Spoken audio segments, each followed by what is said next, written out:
Yo, check the rhythm, feel the vibe, beats dropping hard, making heads collide, bass thumping loud, shaking up the street. Every step I take, moving to the beat, lightning fast, I'm breaking it down, feeling the pulse in every sound, never miss a step, always on the move. The beat's my partner, we groove as 1, 2. I close my eyes and let the music flow in this crazy world. It's the only thing I know.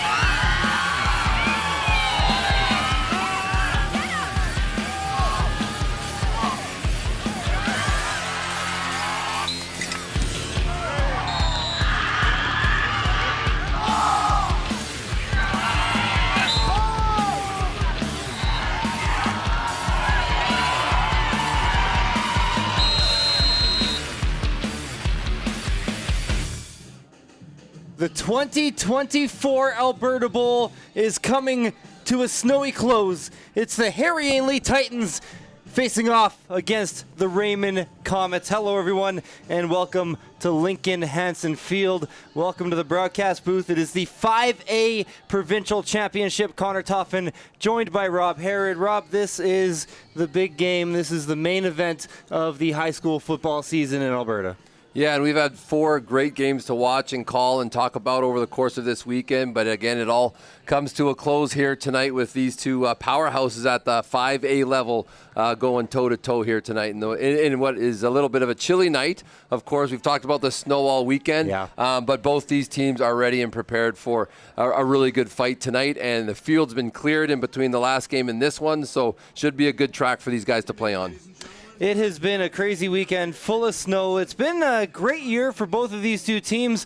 Let's see how they got here. Let's check out the road to Grand Prairie. Harry Ainlay absolutely dominant the whole way through. 63-0 over Notre Dame in the first round. Big shutout for the defense there. And then Harry Ainlay over Ernest Manning. Those are the defending provincial championships. They won down in Red Deer last year. They beat them 63-8. Raymond a little tighter, but still some pretty big deficits in those games. They beat Notre Dame out of Calgary 52-14, and then LCI 37-14 to set up this Titans Comets matchup. Now, I feel like coming in, obviously these are two great programs. Raymond just has, they're growing a very huge legacy here, but they might be coming in as a bit of underdogs tonight. How can they step out onto that field and win a championship today? Well, I think what Raymond needs to do is they need to do what they're committed to, and they need to do it well. They use a lot of motion in their backfield on offense to try to create misdirection and that kind of thing. And so you will see a good run game by Raymond if they can get going. I think the fact that they cleared the field is going to help them because, again, some lateral motion creates misdirection, and that's what they're going to try to use. They attack the run game in a slightly different way than maybe you'd see a traditional run game, or like we saw in the last game, kind of downhill, hard-nosed running. So I think they need to do that, and they need to win the turnover battle. I think it's absolutely critical.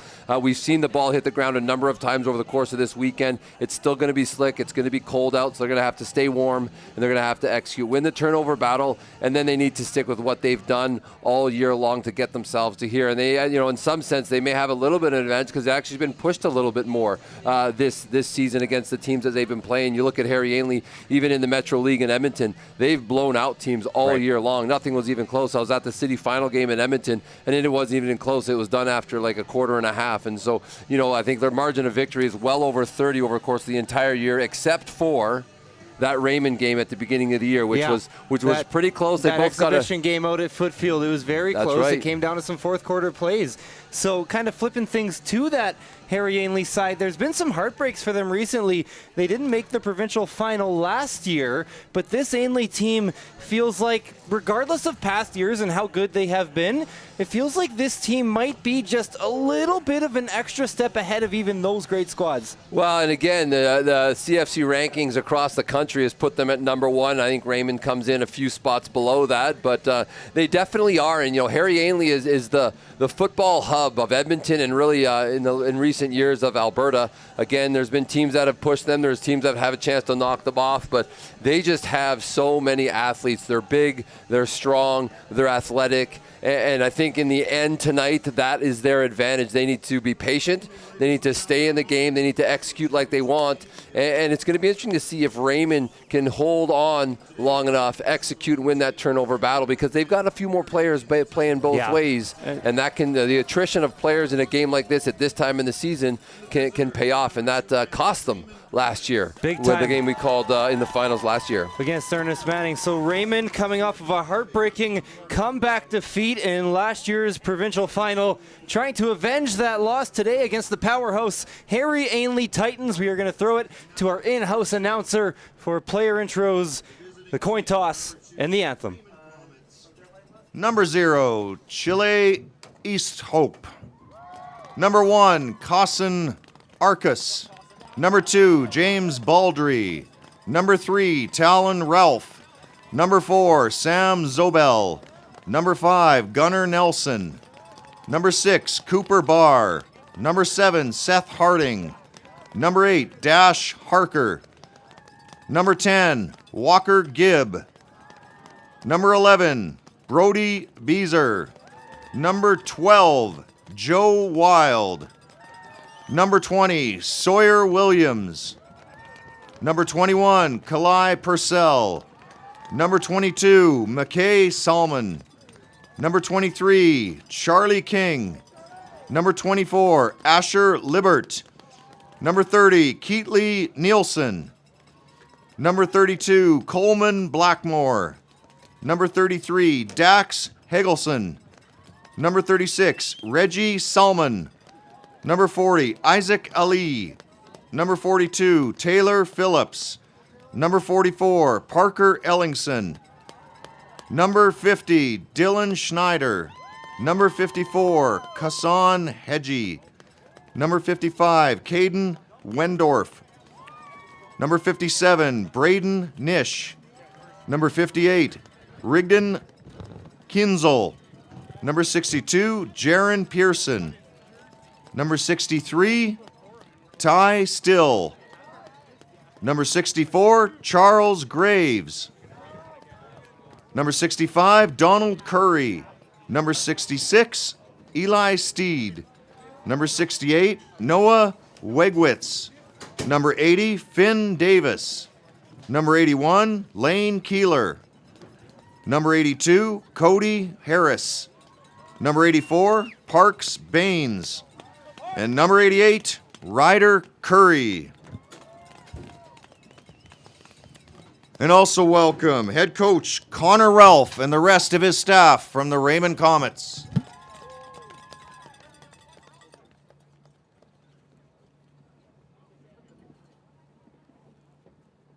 Now introducing the players from the home team, the number 1 ranked Harry Ainlay Titans.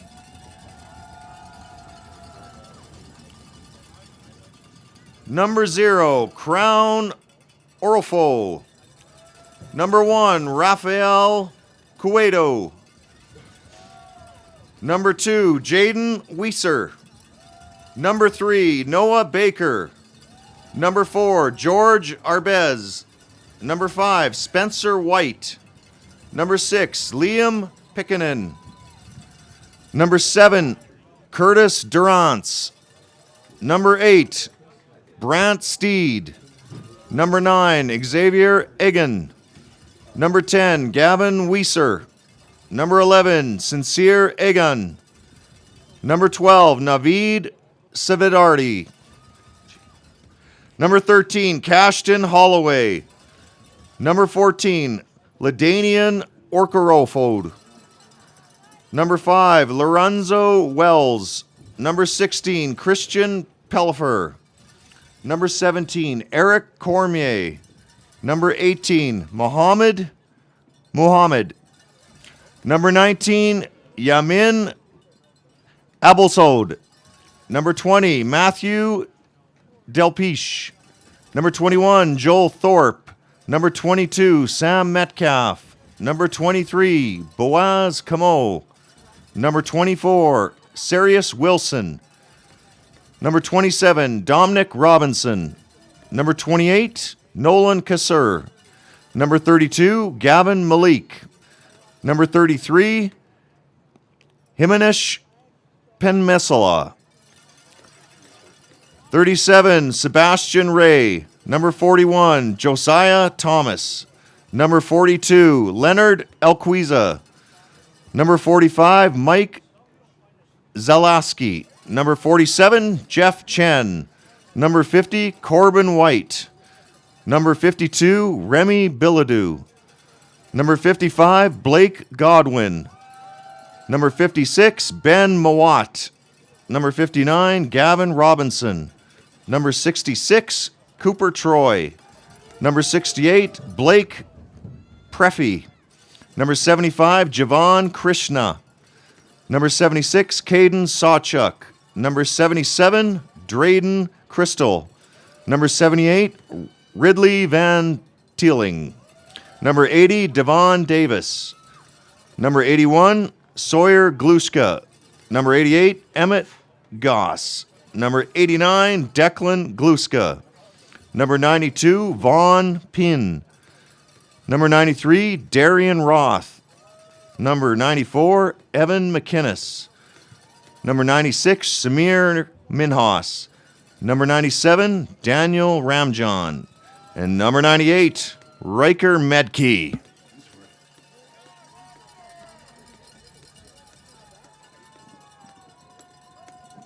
And introducing the head coach, Tyler Greenslade, and his staff from the Harry Ainlay Titans of Edmonton.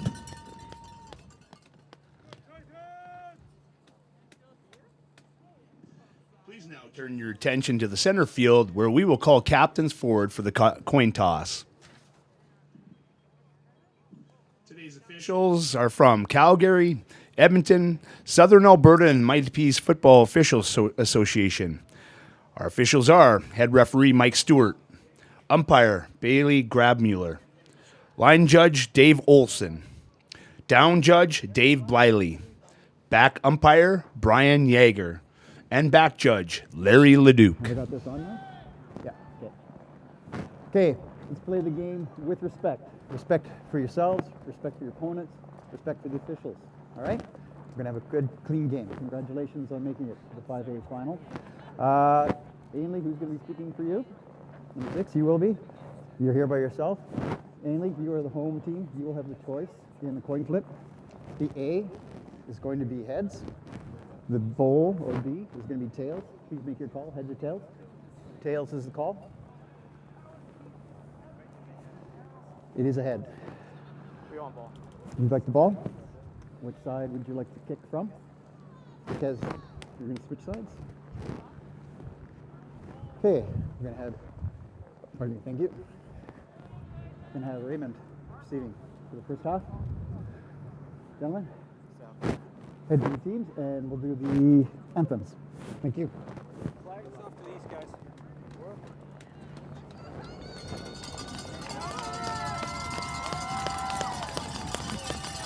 Ladies and gentlemen, at this time, we've asked you to please rise and remove your hats and helmets for the reading of our treaty acknowledgement and the national anthem. At this time, we respectfully acknowledge the Beaver, Cree, Dene, and Métis people as the original caretakers of these lands and surrounding areas. We are grateful to live, learn, work, and play on Treaty 8 territory within Turtle Island and acknowledge these lands have been home to diverse and sovereign First Nations and Inuit nations since time immemorial. And now, your national anthem.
It's been a great weekend for football. It's been a very Canadian weekend for football. We've yet to really talk about the weather too much in the pregame show. We have had some real Arctic temperatures. I'm not just talking about 0. I'm talking negative 15s, feeling like negative 20s for most of the weekend.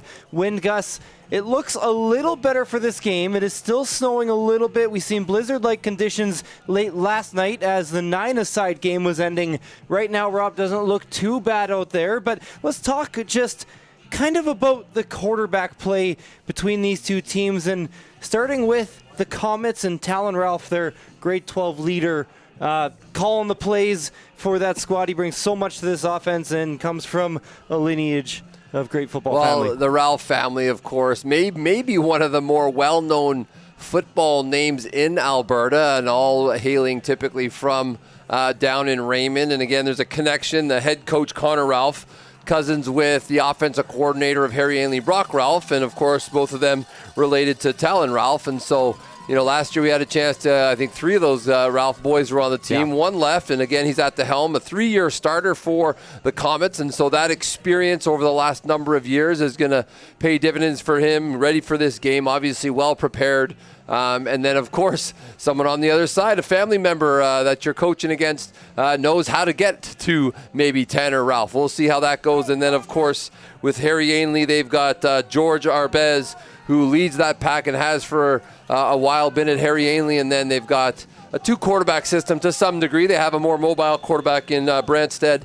Again, transfer from Jasper Place High School, helping them out with some more experience. So a good quarterback battle going on here today. Kickoff goes out of bounds. James Baldry was back to return, but this one's going to be coming out to the 40. So again, just pulled it a little too far. Again, that ball going out of bounds is going to give the Comets decent field position. We talked about what the Comets need to do to try to win this, and I think a lot of misdirection. You can see already there's a size difference, and again, so they need to spread things out. 10-yard penalty, first down. And with a very similar coaching staff that they had last year, they're going to have very similar systems with the same players. And again, they tend to spread things out. You're going to find some very different formations. And again, they need to keep the defense of Harry Ainlay guessing. Where are they going? What are they doing? And if their misdirection and their ongoing motion can keep them guessing, they're going to have an opportunity here. And they want to start with the ball as you hear them chose. Here they are on offense. Here's Ralph going quick to the air. Quick pass goes off the chest. And a little bit of physicality being brought here early. They were targeting Walker Gibb on play number 1. Couldn't complete it. So again, you can see the DB sitting really flat there, and again, not bailing at all, because he gave him, the Comet receiver gave him no reason to go into his back pedal. And if you just stand there and turn, all he has to do is come downhill on you. There's no threat of going over the top. So maybe a step or two up before that ball arrives, and of course, you got to catch the ball on a night like tonight. Seth Harding in the backfield. He'll kick out to the right. That'll leave Ralph alone to go to the air. Some pressure, booting out to the right. Ralph on the run, has a completion across the 45. Doesn't look like enough for a first down, and that'll leave a 3rd down decision for Connor Ralph and the Comets. Well, I love the athleticism here. Again, you can see a little bit of slip on the field. He gets outside, uses a little bit of hesitation there. Again, you want to get upfield. He's caught that, could have kind of took a step back as opposed to turning to the outside. But 3rd and 3, they're going to go for it with their offense on the field. Big call here. Ralph going to go to the air. Looks like he has a man. It is caught. Big play for Walker Gibb on 3rd down, out past the Titans 40. Well, just absolutely uncovered out there. They left the wide receiver with nobody on him, and they actually threw it a little deeper than I would have thought. But again, they just, wide open, left them uncovered, and easy first down for them. You can't afford to be doing that, and we got a penalty coming up here. We'll go against the Titans. Offside, defensive line. Penalty is declined. Result of the play is first down. So it would have been a first down regardless. Wonder if Ralph might have known he had the free play, because that ball was out right away, although it did look like Gibb was relatively uncovered. Minute into this game, Comets moving the ball, starting from their own 40, now on the Titans 41. It's a designed quarterback run. Ralph moving out to the left. He is all wrapped up and taken to the ground by Gavin Weiser. Yeah, a little rough getting up out of the pile with Talon Ralph there. And again, you're going to take off and run as a quarterback, which he's a very good athlete. We see him on the rollout here. And again, a good tackle, a little bit high, but nothing illegal. And again, you can see here, this is what he was not happy about at the end. And arm around the neck, a little rough getting up. But 2nd and 5, and we know the Comets are probably in 3-down territory already, taking advantage of this early good field position here. Big play here for Ralph in the offense. They are going to hand it off. It's a run for Harding. Picks up a few. Every yard going to be so hard earned against this Titans defense. It will be short. Yeah, short. Looks like they marked him about 3 yards short. Maybe 2.5. So offense, quick pace here. We'll call it a 3rd and 3. Going for it again. Ralph going to go to the same spot. Same guy. It is intercepted almost. It goes incomplete. Jaden Weiser in coverage, and maybe a good thing that ball fell to the ground for the Titans, as they will now take it outside of their own 30. So someone on the Comet bench has been a little fiery over there with the refs already, and we had a chance last year. We witnessed the game, and they did not like some of the plays, and I don't remember the specifics or the calls that were made, but there was some fiery personalities on the sideline, and I saw them already upset about something over there. So whether it was a missed call or something that we weren't happy about, but here comes the Titans. And again, the juggernaut of the team, you got McKinnon down here on the boundary wide receiver spot. It'll be a designed run for Arbez right up the middle. Offensive line got a huge push. He's outside the 40. And George Arbez, who's a really good thrower of the football. He is mobile, though. Takes off on play number 1. You know, the Comets coach has had a chance to touch base with the Lamb. Little missed face mask there on the run. But, again, 2nd and 1. Not a problem for this Titans offense. And, again, you can see the size difference. And, again, the Comets are working their athleticism. And, again, nice tackle in the backfield. Not going anywhere. Comets come up with a 2nd down stop on Arbez. That'll bring up 3rd and maybe about 3 here. And it looks like the Titans are bringing out the punting unit. So really, really interesting. The Comets had the drive, didn't convert 3rd down, flip it back over to the Titans. And now look, the Titans are lining up for a long field goal. You told me about this. Okay, so technically 55, 60, 65, 70. Technically this is a 77-yard field goal attempt, but they have a kicker with a crazy leg in Como, so they will line up for a field goal attempt. But I know this looks weird, folks. Consider it more of a punt here. So the kick is up from Como. Get this, no good. But see how far that thing's traveling? Really good for a high school level punt. It'll be Gunnar Nelson on the return, trying to kick it out right, and picks up about 10 on the return. Rob, just kind of explain why that happens there. Well, again, in a condition like this, and depending on your punter, if you don't have a great punter, and obviously the kicker drove that thing like a kickoff, and so it's the best way for them to get the yards. You don't necessarily get all the hang time as you would with a punt, but their cover team is looking a little different. So although typically on a field goal, lots of offensive linemen, lots of big bodies because you're not really worried about covering it as much, that team is more with like a punt cover team. Still have some big bodies, but you're definitely going to work hard to get downfield and get the coverage, and that's what they did here. They'll fake the handoff. Pressure immediately on Ralph, and a slew of Titans meet him behind the line of scrimmage. It's a sack, and Harry Ainlay forces the loss. Yeah, and it's tough for them to get things going. A swarming defense. They're very, very physical. We talked about earlier the athleticism that Harry Ainlay has. They're very deep. And again, the Comets are going to have a number of guys playing both ways, probably more so than the Titans. So attrition could play into this over the course of this game. But here comes the Comets with quads to the field side. 2nd and 13. Ralph going to take off. Has one man to make miss. Does make a miss. Still on the run. Ralph staying on his feet. Spinning again outside the 50. Well, and that's the leadership.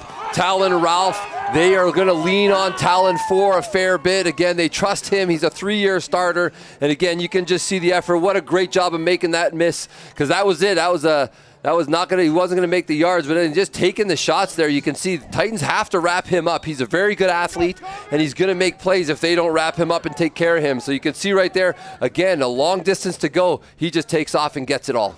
3 missed tackles, a long run and a 1st down for Ralph. This time they will pitch it out to the right. Harding towards the sideline, trying to turn the corner, gets upfield. A good run on first down. Is going to pick up at least most of the yardage they need. It might be past the chains. It is first down. Well, and they're doing a good job just moving quickly, being efficient with what they're doing. They're making quick decisions, and they're getting out of spaces when they're in trouble. And so, so far here, the Raymond Comets are looking really strong on offense. They're keeping it quick. You can see here's the pre-snap motion. Right, we've seen that, and we're going to talk about that with them. And again, a little misdirection on the counter play, but Ainlay is there to sniff that one out. That was Sam Metcalf in the backfield right away. And again, both these teams know each other very well. They studied each other. They want to play each other in the preseason for this exact reason. And again, able to read that one and fill in the hole. And so as a linebacker, you see the gap get created, and your responsibility is that gap, you step into it. If you wait, then again, they have a two-way go. But if you're right in the gap, it's a little bit hard to make someone miss. But looking here at 2nd and 12 now for the Comets. Ralph has made it happen so far on this drive. Needs another big play. Ralph faking one way, spins the other. Looked like he was going to pull it, now dumps it off to the check down. Harding getting across the 45. I'll tell you what, it's not going to pick up the first down, but it might get him 4 yards away and might make it a worthy third down gamble coming up. Well, and again, they're going to have to contain Talon in the backfield. He's having a lot of time, and he's having space to run, so they're going to want to keep him contained. You can see the motion comes out, keep people on the move. Ainlay jumps, they're going to be offside, and there he is, taking the shot downfield. Nearly intercepted, and it was off the hands of Weiser, but that was a free play the whole way. I love the pace that the Comets are playing at. They're playing quickly. Ainlay's been on the field already, their defense, for a fair bit. This is now the second drive, and they just keep coming at him. Little mental mistake there. He didn't get back, and again, he needs to be able to step back. He knows he took a step forward. Maybe he didn't know he crossed that one line barrier. But again, they're going to get an easy 5 yards here. Offside, defensive line, 5-yard penalty, first down. So that'll be enough for the first down. Comets moving the ball here. We mentioned before the game, they're probably underdogs coming into this, but right now, just about 7 minutes into this game, we're all tied up at zeros. Comets, I think they take this type of game right here. Keep it tight. You got Baldry in motion. We've yet to really see him pitch in on the offense yet. And on cue, they'll give him the ball behind the line of scrimmage, trying to kick it out left. Down across the 30. Lots of room for Baldry. One man to make beat. A hard hit near the goal line. He is marked down at the 1. What a play for Baldry and the Comets. And it's coming back. There's a flag in the backfield. And it's a holding. Super unfortunate for the Comets. They got the edge. I didn't see the play. But again, coming over Liam Pekinen, making the tackle right at the goal line. But obviously this one's coming back, and they're having a conversation here explaining what went on with some of the players. So again, the holding call brings this one back. Holding, number 44 of the offense. 10-yard penalty. Repeat. First down. Instead of a 34-yard gain, it'll go as a 10-yard loss, and we'll repeat first down. See if we can get a look at the hold. So often you think these plays are 34 yards taken back, but oftentimes they don't happen without that hold. So Comets have shown some explosivity on offense today. We'll need some more here. Quick double reverse. Ball's on the ground. Baldry diving on it, and he will recover. So you mentioned before the game the Comets might have some surprises for this Titans team today. That one didn't work out. Yeah, the exchange here was a miss. So again, it's tough. So now you got a running back heading it to a running back, kind of give him a little bit of a toss, and it just, again, the bouncing ball is fortunate to get on it, but now he's facing second and about 32-yard lines, it looks like. So the holding penalty brings it back, and then the negative play there. That's something that the Comets are going to want to stay out of over the course of the night. Negative plays and turnovers. Those are going to be costly for both of these teams, and it's moved the Comets back here. Need to get it all the way to the Harry Ainlay 25. Ralph to the air, and it'll fly over the receiver's head. He was targeting Gunnar Nelson, couldn't find him. It'll be third and very long, 32. So coming back across his body just a little bit high, had a little bit of space in there, not a ton. Tried to squeeze it in there, so now they've got their punt team with 3 guys currently lined up onside. If it's a quick kick, and sure enough it is. Kicking it over near the sideline. It bounces off the Harry Ainlay returner. So it is Ralph that will be in to punt for the Comets in this game. I believe we've seen this last year as well. Gives them a lot of options on those punts, so you can Angle it to the sideline. Rob, they're basically just looking for 20, 30 yards, or if something crazy happens to come up with the football. Well, yeah, and Kaysen Arcus was down there on the sideline, one of the possibly onside guys, fairly close. And again, it bounced off the turf a little bit differently because of the snow and the ice, hit the Ainlay player, and then actually fortunate for them went out of bounds. That stays in bounds. It could have gone the other way. From the 30-yard line, the Titans offense takes over. They are getting Arbez on the run a lot today. And the ball is out. Ball is out and recovered by the Comets. A huge play. That looked like it might have been Braden Nish who stripped it and came up with the recovery, number 57. It was big play for the Comets star lineman. We're moving the ball forward, yeah!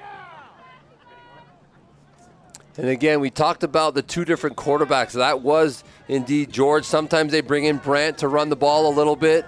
But again, this time didn't turn out well. Ball security costing Harry Ainlay a possession there. They take it. Ball's Another ball on the ground. Again. Kicked It got around. kicked forward. The Titans are going to recover. Back-to-back fumbles. Gavin Weiser hopped on that one. Back to Titans possession. And Rob, this is something that we've been counting throughout the weekend, that we've been keeping an eye on. That cold today. It's colder than most teams have played in all year, and it has caused a lot of balls on the ground. Yeah, and again, we talk about around the province, the snow has really only come in the last week. Like a few places got it earlier, but for the most part, these guys have been playing dry football in pretty good conditions, and so quickly, and that was just an exchange, and maybe it's the cold hands, maybe it's not the feel, and you don't have the same feel of the ball in your hands, and again, 2 turnovers back-to-back, and so Ainlay's back on offense. So Arbez, after fumbling on the last one, has to get right back out there at quarterback. He'll love to do that. Tackle right over the middle. Ainlay looking at the halfback dive, only picks up a few. You know, Dale Stevenson, the brains behind this defense, again, has got them in a pretty good position. They've done a really good job. You can see they've kind of got the 2 defensive linemen, and everybody else is stand-up linebackers all over the place. So they're trying to use their athleticism to spread things out, but they're still doing a really good job of containing this run game and the Titans offense. 3 receivers to the right, 2 to the left. Arbez, a quick look, has a man. It is caught, picking in. Right at the sticks was where he caught it, and it looks like he was able to turn it upfield and pick up that first down.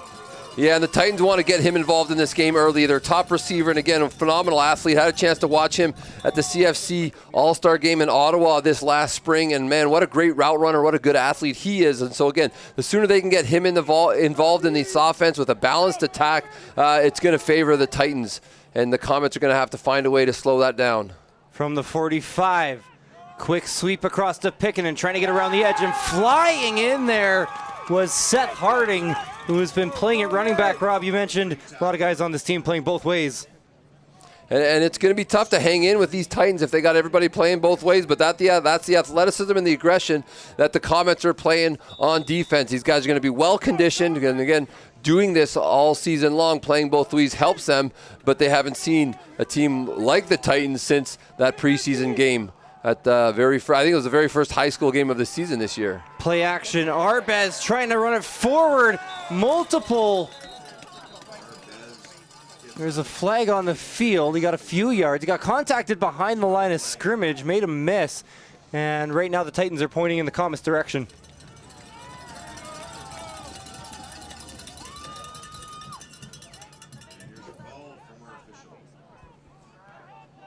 Here's a face mask. Unnecessary roughness, face mask, number 54 of the defense, 15-yard penalty, first down. Well, unfortunate for the Comets, very fortunate for the Titans. Again, they had to stop, force the third down situation, but that face mask gives them the automatic first down. Again, they kind of had him wrapped up in the backfield, but George continued to fight, and he ended up drawing that penalty and got the team a first down. We'll put it on the Comets' 47. Arbez to the air, looking left, now going deep. Jump ball, and it falls incomplete. Comets safety ran over just in time, and it'll fall to the ground. Well, Comets safety, Comets running back out there playing I mean, the athletes, and go thinking back to last year's game and what we've seen here earlier. The Comets remind me a lot of. They are a small school. You got to realize this is a tiny school compared to Ainlay. It's David against Goliath here, and the Comets are doing a really good job standing in there. And again, they got lots of athletes playing both ways, and see if they can last the length of this night. Arbez under center, handoff, quick run up the middle. Just got to make sure you hold that football. That was to Matthew Delpesh, grade 10 running back. So you can see a quick hitter up the middle, and again, you've got an athletic defense in the Comets, and maybe not as much weight, so they're trying to run up the middle, but that was a pretty positive gain there, looking at 3rd and 5 here and keeping the offense on the field. They are going to go for it. From the 41, they need the 36. Couple backs into the game. Seen this a few times, trying to get some reads on the defense, using some early motion, some snap counts. Here's Arbez. They'll go to the air. Feels some pressure. Gets flushed out of the pocket. Arbez on the run, trying to get to the corner. And I think he got there. First down. Titans. Yeah, he definitely got there. What a great job of getting to the edge. He didn't like what he saw in the secondary, so he pulled this one down. And you can see Comets. You can see the 3 defensive linemen stacked on top of each other. You want to avoid stacking on the defense because, again, you're all covering the same gap. And, again, they left the edge open, and he used his speed and athleticism to get out there. So out to the edge he goes, continuing this drive. Titans in great position here to see if they can get the first points of the game as this quarter slowly winds to a close with only 15 seconds left. A guy in the backfield. It'll be a handoff to him. Net at the line of scrimmage, able to pick up some positive yards, but not much. Again with the carry. 7-yard rush. So that buzzer's the end of the quarter, but they are going to get the last play in because, of course, in Canadian football, if there's any time left on the clock when the previous plays ends, a play will happen. It's not like the American version of this wonderful game where if that clock runs out, that's the end. You can just let it go. They will run one more play here with, and if there is a slight wind in the air, it's really, you can't see the flags anymore. It's so dark. I think it is a little bit at the Titans' back, but not too much. Arbez on the run, tripped up. Oh, he got absolutely leveled.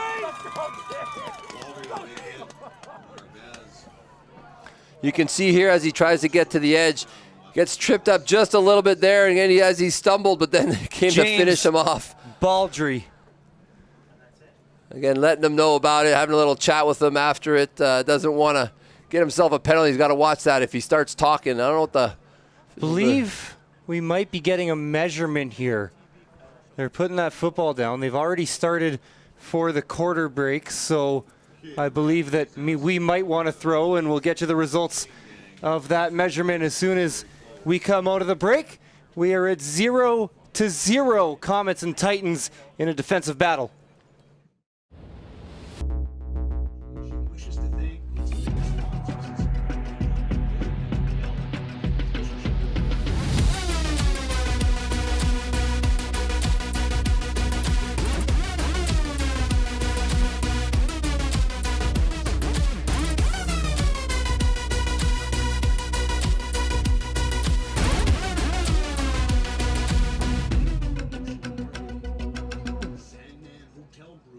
Yeah, check the rhythm, feel the vibe, beats dropping hard, making heads collide, bass thumping loud, shaking up the street. Every step I take, moving to the beat, lightning fast, I'm breaking it down, feeling the pulse in every sound, never miss a step, always on the move. The beat's my partner, we groove as 1, 2. I close my eyes and let the music flow in this crazy world.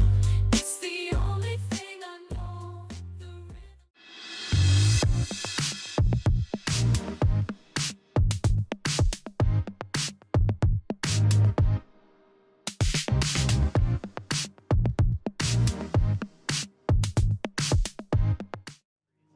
We are back, second quarter of action coming right up. So that last play in the first quarter was a 2nd and 3.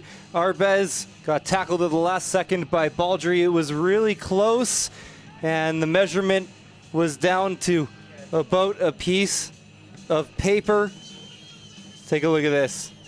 That tip of the football right there almost. See those snowflakes falling? Probably just a couple of them separating. It'll be third and about a millimeter to open up the second quarter. Connor Toffin and Rob Herod on the call. I think it was a good first quarter for the Comets, keeping it tight, all knotted up at 0. Yeah, you got to think for the juggernaut that the Titans have been and the point spread that they've won by, this is definitely something. This drive obviously important, the third down here being the first play of this drive as they flipped ends and they're short, less than an inch by the looks of what we saw there from our camera shot. But these guys are still talking Titans. about first down. They're like, still first down. It's not a first down. They need the Once they flip measurement. the sides. So what they do there is they'll get about a rough measurement of kind of where that ball is on the chain, how far it is. They flip sides. They put it down once again. So it should be Third in inches? third and millimeters for Arbez and the Titans offense as we open up this second quarter. I don't think millimeters is an option on our field scoreboard. They can just put Should have that. inches. So it's Should like have that. minus inch or less than an inch, fraction of an inch. But it's likely going to be a quarterback sneak. Obviously just working to pick up the first down to get a new set to get to the end zone. You can always be creative. Out they come, quick to the line so they can get set. Arbez, a couple guys right behind him, getting ready to push that line forward. Good push. Arbez going over the top of the pile, has the first down easily. Well, definitely a little tush push there for the Harry Ainlay Titans, feeling like they have the size advantage. And you can just see there, everybody's pushing forward, and Arbez pushing behind it, and then a little jump over the top. Sign of a well-coached team, by the way. In Canadian football, you can't actually legally do the tush push, pushing that quarterback from behind. You got to push those linemen. If you watch a lot of Philadelphia Eagles games, that's why they're not pushing their quarterback in the back. So Arbez going to go to the air, goes to the end zone, looking to break the score. Touchdown! Liam Pickanen opens up provincial championship scoring, 6-0 Titans. Well, and you can see on the right side of your screen, he's running a nice little corner route, gives him a stem to the inside, and then just outruns them. And then this is a jump ball, so the Comet defender goes up, but just misplays it by just inches, and picking it in behind him for the outstanding touchdown reception. I thought it was a head top. Not sure it was quite the head top, but he just mistimed that jump, and that's a tough focus catch for a receiver. So outstanding job. Again, you've got the guy jumping in front of you. You're tracking the ball, but Pickanen did a great job tracking it, securing the catch in the corner of the end zone to break these goose eggs that were on the board. Extra point is up and good by about a mile. Might have hit off the team bus back there. It did. It went right off the team bus, so I'm not sure which bus that was, but off the team bus, it's 7-0. I think that was good. Yeah, there we go. The score's up there. Okay. So, yes, it was good. So, it is indeed going to be 7-0. But, again, Pickanen touchdown, opening the scoring in this one early in the second quarter. The Titans are up 7-0. Really missed opportunities for the Comets. They had some drives. They put up some yards, and they made some plays. But that last drive, really, they lost all that momentum by, a penalty, a negative play after that, and then Harry Ainlay finished that drive off. So outstanding route, outstanding connection between those two, Arbez and Pickanen for the touchdown. Of course, Titans going to be running a lot of that offense through Pickanen. Good route runner. Found himself well covered, but relatively open in the end zone. And Arbez put it on a dime. So Comets looking for a response. It hits off of Baldry on the kick return. He's got to run back to his own 5 to pick it up. And the Titans are all over him. Baldry trying to get every single yard he can, but in the end, he's down inside of his own 20.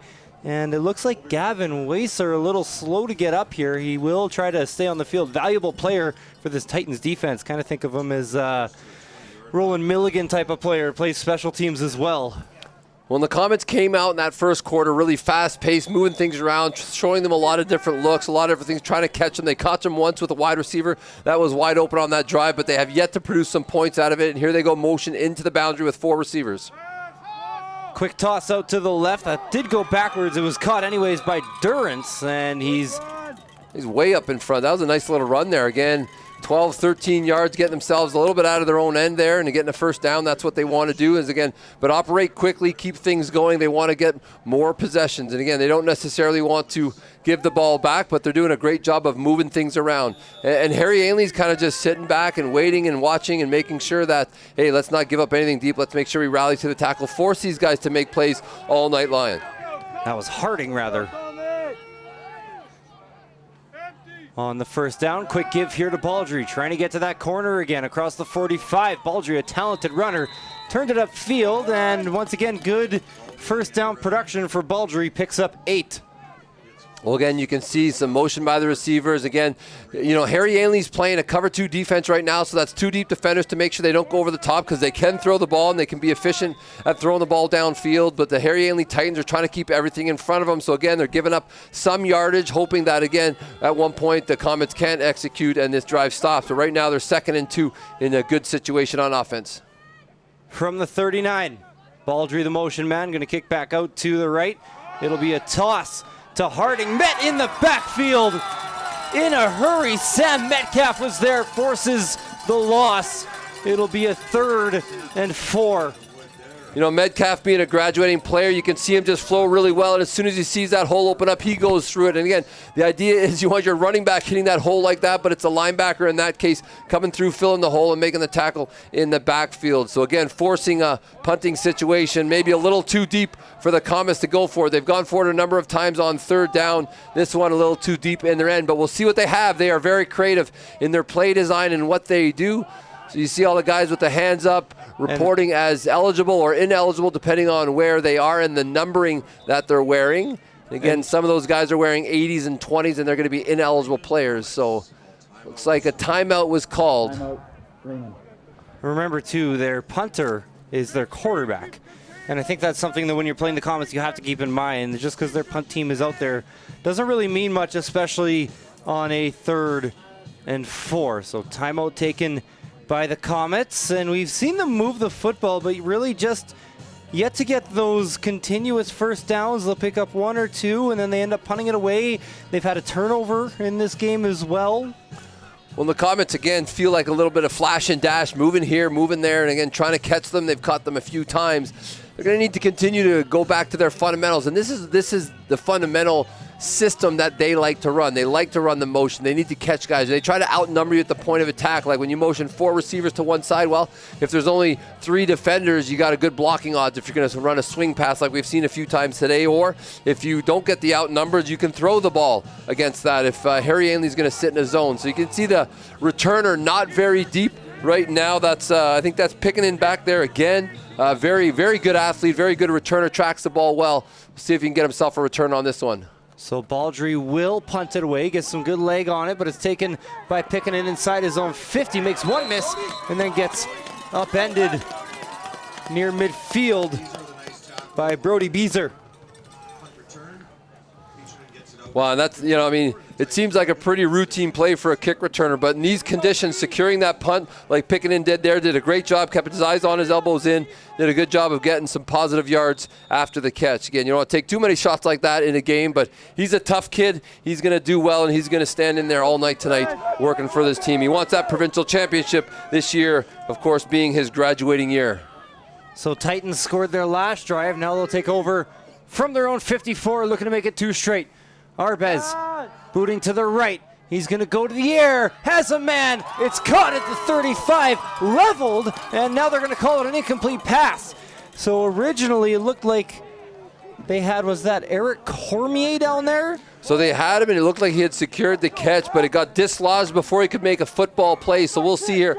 This is a great throw, you know, into the spot. He's wide open, but again, led him to the inside. So caught one. Yeah, got that second foot down. Actually, you know, it's funny. Comets fans in front of us want that to be a catch and a fumble, yeah.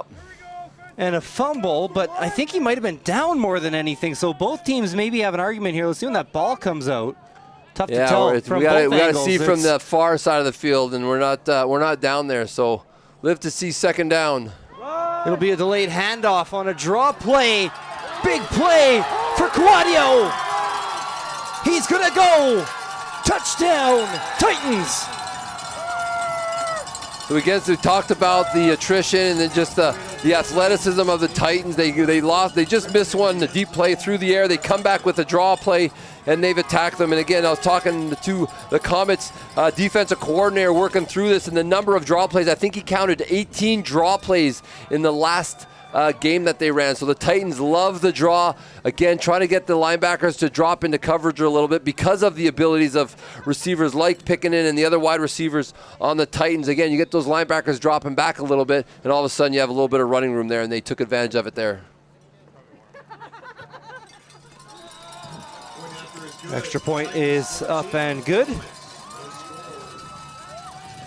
And So the Titans take a 14-0 lead. So with that deficit now that the Comets are facing, they're really facing an uphill battle. They need to get some momentum. They not only need to get a drive, but they need to get some points on the board. And I think you're going to have to keep Talon Ralph involved in this game. Let him use his legs a little bit to get to the edge and then take off and run. But they are going to have to take a shot downfield, I think, and stretch this defense, because the Titan defense, although they're keeping everything in front and trying to keep it safe, if they go with a couple different vertical concepts, they may be able to find space downfield against this secondary. Comets need to get something going here. Maybe it comes on the return, but they've had some struggles on the return as well. Last one was dropped by Baldry and then took it just to about the 18. And obviously later that factors in, gives Ainlay great field position, although I think that Quadio could have ran forever on that touchdown. So it'll be Como to kick it away for the Titans, now up by 14 with 9 minutes to play in the second quarter. It's fielded by Gunnar Nelson. Nelson steps over the middle, bit of a seam there, takes it to about the 30-yard line. So you think this Comets offense, Rob, sorry, so many Ralphs around. You think this Comets offense, we talked about before the game, that footing and that more horizontal movement and all the motion, you think that's been affecting their offense so far or not really? You know, it hasn't been, they haven't been slipping a lot, so I do like the motion. And it's the misdirection, it's the early motion that's kind of trying to get, you try to use that motion to gain an advantage. They just haven't been able to expose this defense on a consistent basis. It's going to be a run for Talon Ralph. Low shoulder pad level is what a coach wants of a running back, but it's great when your quarterback can do it too. Falls forward for a gain of 7. You can see the misdirection in the backfield. He's looking like he's off to the right, then peels, and then just the running back does the lead blocking, and then your quarterback runs. And again, I like the idea of getting him involved in the run game. They're going to have to obviously monitor that over the course of this game. It is a long game. You don't want to lose your quarterback to some contact in there, but definitely an athlete they need to make plays if they want to hang in here with the Titans already up 14-0. And there might have been some confusion there from the Comets as they called a timeout. I seen Talon Ralph kind of look at the sideline and shrug his shoulders. They'll call a timeout here with 8:04 to go in the second quarter. They now have none remaining in the half. High school level, they do reset for the second half. Feels like the Comets need something to happen in this first half in the next 8 minutes and 4 seconds, because I think the more you let the Titans roll, obviously the tougher it's going to get on the scoreboard. But even if we go in 14-0, right? I mean, the momentum's all in the Titans' hands, Rob? Yeah, for sure. It is right now. And again, the Comets came out early. They were flying around. And again, they're still flying around, but they're just not, as you said, maintaining the drives and sustaining those drives.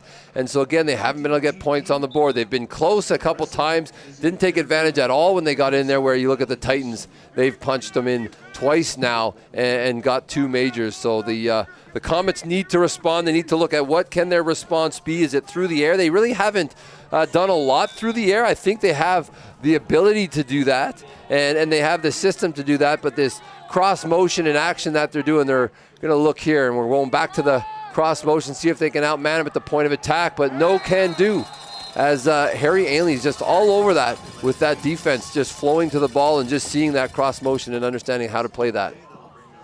That was Nelson on the touch, and once again the Titans just swarming to the football.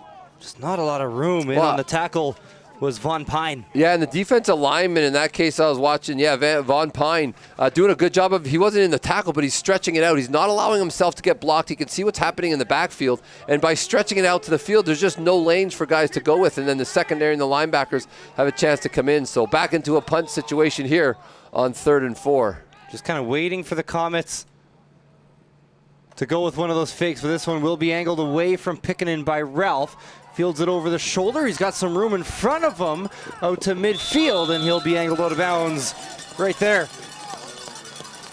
You can see the speed there on display on return. Just, again, doing a great job tracking the punts. Again, they're punting it away from him, but he's still tracking it down and getting to it. So you can see there, nice, well-fielded punt, and then off he goes to the races using his speed to get some positive yards. So the Titans in prime position here to really put a lock on this first half, up 14-0 with great field position with this offense that they're starting with. Here we go, Titans. Want to take a moment to thank the Sport, Physical Activity and Recreation branch of the Ministry of Tourism and Sport with the Government of Alberta, who is a funding provider to the ASAA. The funds received from this area of the government are put towards enhancing the quality of life for Albertans. The quality of life is pretty good for Spencer White, who's down inside the 5, a huge strike of 50 yards. So again, Ainlay going to the air with a little bit of work in the backfield. Again, they've run the ball well. Last time they scored on the ground. This time they take a big gouge right down the middle, ran by, and you can see the free safety fell down, gave him a little bit of extra space in the sprint to the end zone. Couldn't quite get there before the diving tackler got his foot, but he's down at the 4, but Ainlay seems to be unstoppable at this point in time on offense. They've got too many weapons that they can go to. On the doorstep, Comets need a stop. They need something here in this first half. Titans just need 4 yards. It'll be Arbez into the end zone. 20-0. Harry Ainlay is in control. Well, and just like that, the third touchdown comes, and again, not able to sustain drives here in the second quarter of the Comets, and the Titans just continue to roll. And again, this dominant force, number 1 high school in the country, according to some reports, they are showing why they are ranked number 1 in the country. Seem to be unstoppable, winning by all their games by more than 30 other than that one game. So the average is well over 30 over the course of this entire season. Just an absolute juggernaut, and they're showing all of that and more. So keeps attacking that bus back there. They need to flip ends or move that bus a little bit, but just keeps kicking them that far. So outstanding job. But again, that goes back to the reason why instead of punting it, they line up for a field goal. He's got a leg that's just booming it into the parking lot. So all in favor right now of the Harry Ainlay Titans from Edmonton. The Raymond Comets just haven't found enough to get some points on the board here. So they've got themselves a hole to dig out of. Plenty of time if they can do it in this quarter, but they're going to have to get going. They have too many possessions that are either 3 and outs or just not sustained drives, and that's putting them in a tough situation in this one on the chilly night. Because as it gets colder, you know, that lead gets bigger. Seems like the temperature drops more and more. It just feels less comfortable out there. So we'll see if the Comets can spring something here on offense, maybe to inject a little bit of energy back into the red and white team here on the field today. High kickoff here is fielded by Nelson. Trying to break a big return. He might have one. Out to the 50, cuts it back over the middle. Still on his feet into Titan territory near the 45 and a push after. And we're going to have a flag here. Looked like it was... Is that Durrance in there for the Titans as well as Wendorf in there for the Comets? I don't actually see any flags on the field. I mean, by the end of it all, there might have been one. There could have been both. Yeah, they're having a conversation, and actually there was 2 pushes. The Titans came in, pushed late first, and then someone responded to that. So I think they may have caught them either both. So it's going to be likely offsetting penalties. And again, you can see here on the end of this one, we'll see the extra shot here. And there it happens, but then someone comes after them, and it's both of them. They both get called. So again, you got to be disciplined and not take it. Offsetting penalties doesn't help you. Offsetting fouls. Comets are ready to go Unnecessary here. roughness. Raymond. But the head official almost... Harry Ainlay. Resolve the plays. First down. The head official almost got ran into by one of the Comets in motion there. It's that early motion. They're like trying to confuse everybody. So, again, undisciplined. That's a 15-yard difference. If he doesn't respond like that, they end up getting 15 more yards and they're in a much better situation. They'll fake the handoff. And, oh, it was just a slip there by Ralph, and he accidentally took a knee. And something happened. It looks like his hand. I wonder if he caught that snap and like jammed his finger. But you can see he went off. He took a knee. He intentionally did that. You can see he's gingerly bouncing around there. Something happened, and that could be disastrous. Again, they knew who was coming in, playing quarterback behind him. But the reality is Talon Ralph is a key person they want on the field for this offense. I mean, they have the good field position, and whatever happened on that exchange, something happened. It looked like to his hand or his finger, and instantly he knew he's got to take that knee, so he slid down to his knee. And so it was Brody Beezer coming out, and I wonder if Beezer's going to play quarterback here. It has been bad luck for Talon Ralph against the Titans this year, because he had some issues in their first game as well, where they had to go to their backup quarterback. And Ralph is going to have to head to the sideline for at least 3 plays. The Comets are hoping it's not more. It looks like, that's right, it was Walker Gibb who came on in relief in that early season game between these two teams. And I know you weren't there, Rob, so I'll tell you as the play-by-play guy, it was as the officials are having a conversation here with the Titans bench. Not sure what that could be about, but Gibbs struggled against the stout Titans defense in that game. When they were able to get him on the run, the offense was able to move the ball a little bit as the game went along. But this Titans defense has come to play today, and this is going to be tough for a backup quarterback to come in and lead a comeback attempt. So Gibb in at quarterback. He's going to scan over the middle of the field, going deep on play 1. It was targeted for Zobel. I like the idea of taking a shot deep. He's got to make a play on the ball here. Again, had a chance. Again, you got to throw it, put it on him. As soon as he comes into that hole, he tried to stretch it deep. And again, the free safety's got the best look at that. And so again, as soon as he passes the linebackers, he needs to put it on a line. But you're talking about someone who hasn't taken most of the reps this year. And so again, the intricacies of the offense, again, a lot of motion, a lot of action, a lot of run action. When you go to the air, you got to make those reads and find ways to get some positive yards. Gibb on the run out to the left, looking downfield. Long throw across the field is intercepted.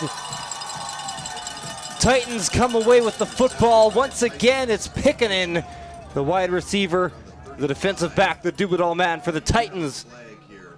Well, a great athlete. There is a flag on the play as well, and it's on the near side, kind of along that line of scrimmage. You know, he really trusted his receiver. He kind of forced it into some tight coverage, and he wanted his receiver to make a play, but it was Pickenen making the play. 62 the offense. Penalty is declined. Result of the play is a turnover. First down. So the play will stand. Pickenen with the interception. Well, and if the Titans are able to march the field here and get up 28-0, this is turning out to be disastrous for the Comets. Really, the fate of the Comets is the same as every team who's tried to stand up to the Titans this year. Under 6 minutes to go. Arbez, quick look to the right, has a man, able to reel it in and angled out of bounds. There's a late flag along those sidelines as well after Baker reeled it in. I do wonder if this is on Pickenen here. We'll see what the call is. Kind of took him to the ground, kind of tackled him to the ground. Maybe a holding call. I think that's what he's going to get caught for, so this is going back. Holding, number 6 to the offense. It's a 10-yard penalty. Repeat, first down. You know, I love the effort on the blocking. Again, they're throwing a little wide receiver screen. He's job blocking, but he's got to get his hips around and just let go if he's on the wrong side of the block. But I like the effort, and you know that's the type of receivers that actually college guys are looking for at the next level. Is they're gonna block when they're asked to block. They're gonna run routes and catch balls when they have to. But you got to do it all. You can't just be a receiver that runs and catches balls. You got to get in the run game and support your teammates with blocking. And so that's an example of a great receiver there doing his work. Arbez the give, and footing just tough there. Not sure if that was tough to tell. More pushing after the play. You could hear some of the Comets wanting a flag. They're not going to get it. Yeah, you can see the exchange there. He just stumbled a little bit as he kind of made a cut. His foot caught the turf. Again, we've seen like the snow start to gather, and it just you catch a little bit of snow on a step, you may find yourself stumbling like that. But they had a nice hole there. But of course, with the loss on the penalty, it's 2nd and 17. So maybe a chance for the Comets to make a stand here and get another opportunity for some points. Arbez, pump fake. He'll let it go to the near side, looking for Baker. It's intercepted. Sam Zobel. And the Comets get the ball back, and they needed that stop. 2nd down almost kind of works like a punt there. Yeah, you know, it really does, and I don't mind the shot deep. And again, with no return, if he's able to keep his feet and return this, then he's off to the races. But again, good job of tracking the ball. Again, good coverage down the sideline, no contact. And again, over there he's there to make the play. So Raymond's quickly back in formation, trying to take advantage of some opportunities they're looking for. So it is Gibbs still in at quarterback. A give here to Baldry, trying to find the outside. Patient run, can't find a hole. And he's taken down in midfield after a short gain, if any. Late flag. And I'm not sure what it's for. But I wonder if after the tackle he got up and stepped over him, and they watched for that very carefully. You know, it's kind of like that taunting, like, hey, you're on the ground. We saw that earlier. We saw that in the weekend. nine-a-side game. And this will be a penalty against the Titans. I think you're right here, Rob. Okay, here's the official with the call. Objectionable conduct, 24, Harry Ainlay. 10-yard penalty, automatic, first down. Penalty goes against Wilson. Let's take a look. Every time, ref. He's offside. So the second the ref finishes giving us the call, they are ready to go. Again, try to blow this in, and they haven't even blown it in. And the Comets are on the line of scrimmage. This is that kind of fast-paced offense they're trying to take advantage of, but they do need to allow the call to be made and the play to be blown in. So here they go again. Gibb rolling to the right, tipped in the air, it is intercepted. Again with the pick. Yeah, and again, hung up in the air long enough. Again, Johnny on the spot. They're dropping into their coverage. They're dropping into their zones. And if you miss the receiver, and again, he just over top off his fingertips, Harry Ainlay steals that ball back from the Comets, who are on the move. So the Titans get the ball right back. We got 4 minutes to go in this first half. Comets yet to get on the scoreboard. Their starting quarterback is out, and Arbez is on the run, hit hard at the 40. Yeah, I love listening to the fans out in front. You know, if it's a hard tackle that Raymond's making, they're all excited and happy. Yet it goes the other way. It's that emotion, right? All these fans have come a long ways. I mean, it's about 12-hour drive from Raymond to get up here, and then the Titans, it's a 5-hour drive as well. So both teams traveled quite a ways. The fans traveled. Of course, we've got the Comet fans in front of us here, and again, hearing all their joys and complaints about what's going on the field. But again, they're team down right now, so they need to be excited and get some energy into their team. Over the middle, it is tipped. Tipped by one of the Comets linebackers, and that's going to bring up a 3rd and 7 punt team, or kick team, coming on the field for the Titans. So you got it. That 54, I think, just reading the eyes of the quarterback and getting across and getting his hands up. So great job, great recognition by the linebacker there. All right, so we got a 77-yard field goal attempt, technically. Technically. Yeah. His percentage is not going to be very high, but he knows. I think it's 0% on this one. So this is basically how the Titans punt. Comets almost came up with the block here. It'll be taken in the air by Baldry. Oh, it's a reverse pass. It was going forward. The wind blew it backwards. Ball's on the ground, and the Comets are on it. Did you see that, Rob? He threw it forwards. The wind, or the spin on the ball, then took it back. Otherwise, it would have been an illegal forward pass. Yeah, it was not a nice pass across the field.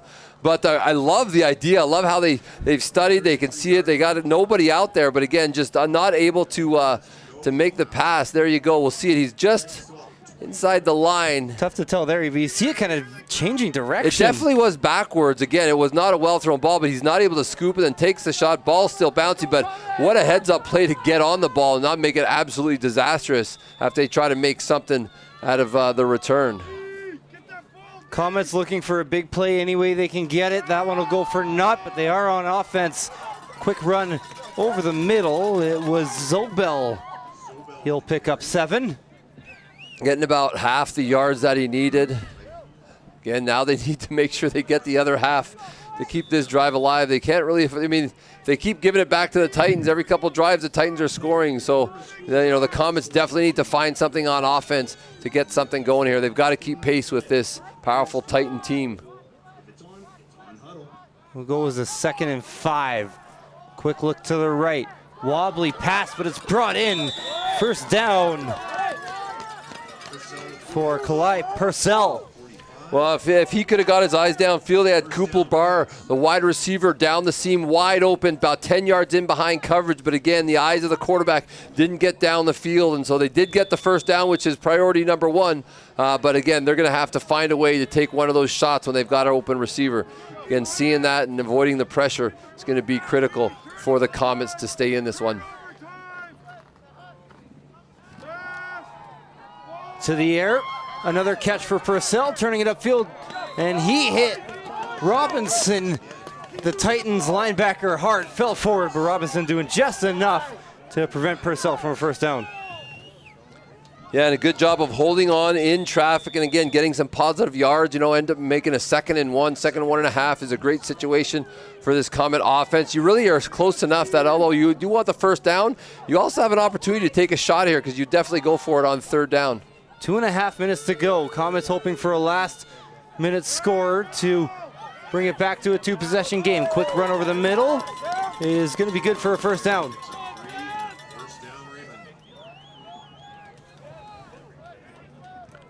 Yeah, moving those sticks is what they've been doing today. They just haven't been able to get some points out of it. So is this a drive that the Comets are going to find their first points of the game? You know, for their sake, I hope so. They've got to find a way to crack that 0 off the board. If they can do it in the next 2 minutes of this half, they can go into half with a little bit of life and a little bit of energy, but they definitely need to get to work here quickly. Gibb rolling to the left, now flips his shoulders to the right, has Baldry. What a catch! They finally got the guy downfield, and he made the catch that he needed to. Again, the ball hung up for quite a long time. If the Harry Ainlay Titan defender would have been able to track that ball, he would have had an equal chance to get it. But again, he just kind of let him make the catch, dependent on the contact. But again, good job, receiver. Hold on to that ball, tucking it away, making the big plays. So once again, in great scoring territory, but they definitely need to do something about getting points on the board, and they are on the move here. A couple different ways with... Of course, their second quarterback in the game now continues to see if he can move this offense down the field. Under 2 minutes to go. Ralph still on the sideline. A sweep. And Got there's some room for Baldry to the 15. Tries to cut it back up the middle, and I think that'll be enough for another first down. We mentioned it earlier. We keep saying we think enough for a first down. We got a really wide, far angle on this game here, but that one will be enough to the 11. Yeah, our booth is about where we hear about between the 30 and the 35 on the opposite side of where the ball is now. So as our angles get tighter and tighter, we got to get closer to that window to see what's going on down there. But the Comets are on the move. They're excited about the prospect, but they've got to finish this drive with a major. From the 11, Gibb on the give to Zobel over the middle, and he gets to about the 5. The Comets can get a first down without scoring a touchdown here if they take it inside the 1. When you got the cross action in the backfield and a dive right up the middle, again, good job. We're keeping his legs churning.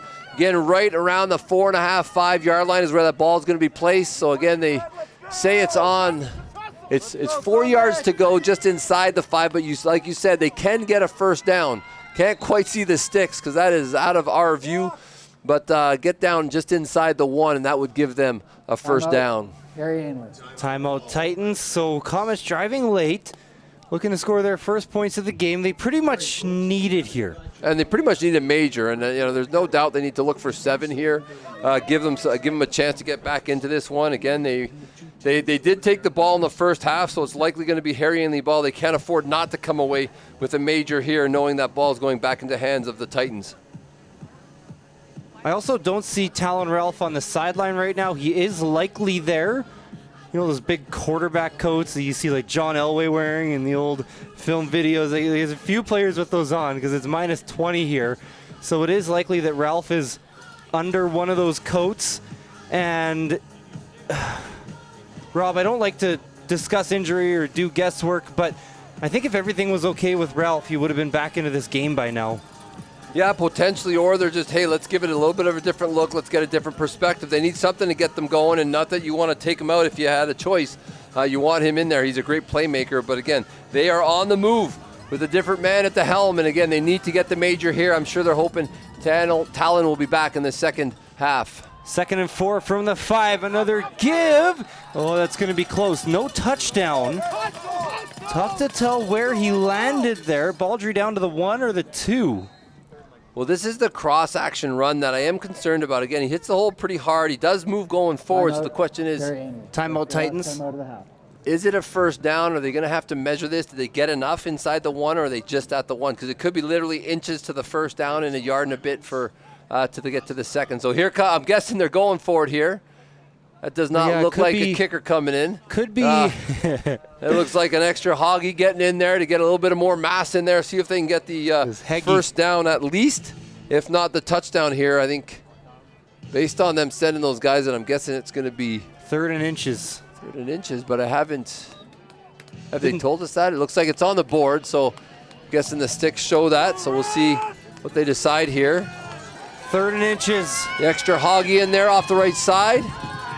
They are in shotgun. Not sure if I love that, going 5 yards deep when it's 3rd and inches. Zobel in the backfield. Give it quarterback. They'll give it to Zobel. It's going to be close. Well, close enough for a first down at least. They're down. Titans think they've got the stop. Where it's spotted, I think it's that rare scenario of a first down without a touchdown where he's down inside the 1. But we haven't gotten an official signal, but you hear the Comets cheers. I think that's everything we need to know. Well, I think it's definitely down inside the 1. You can see there, the no knee is down, nothing's down. He keeps spinning and turning, and that's where he hits the ground. And it's literally inches away from the goal line, so it is definitely a first down. They will move it back to the 1, but it will be a 1st and goal from the 1, and we'll see if they can punch it in here. Zobel in the backfield once again. They got 30 seconds to go, lots of time. They're going to try to tick it away. Hand off, Met in the backfield, and they're not going to get in here. 2nd down.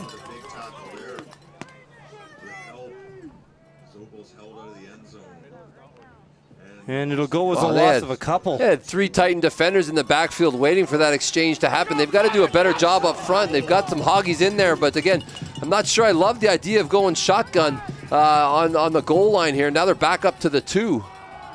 Another handoff to Zobel. That is Dominic Robinson into the backfield. Another tackle for loss, and there is one more play for the Comets.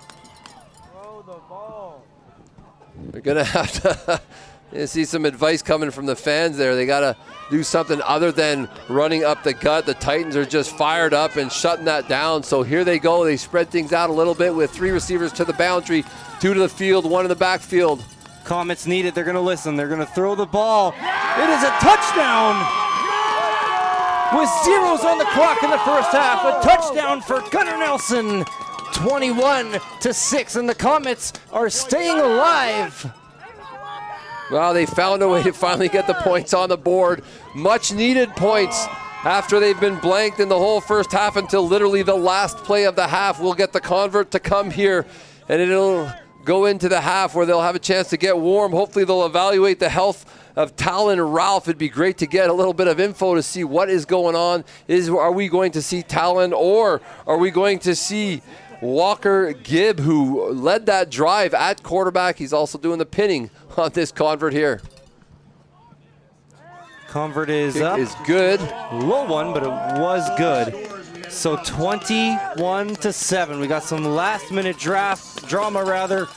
Here's the touchdown pass. Gibb to Nelson.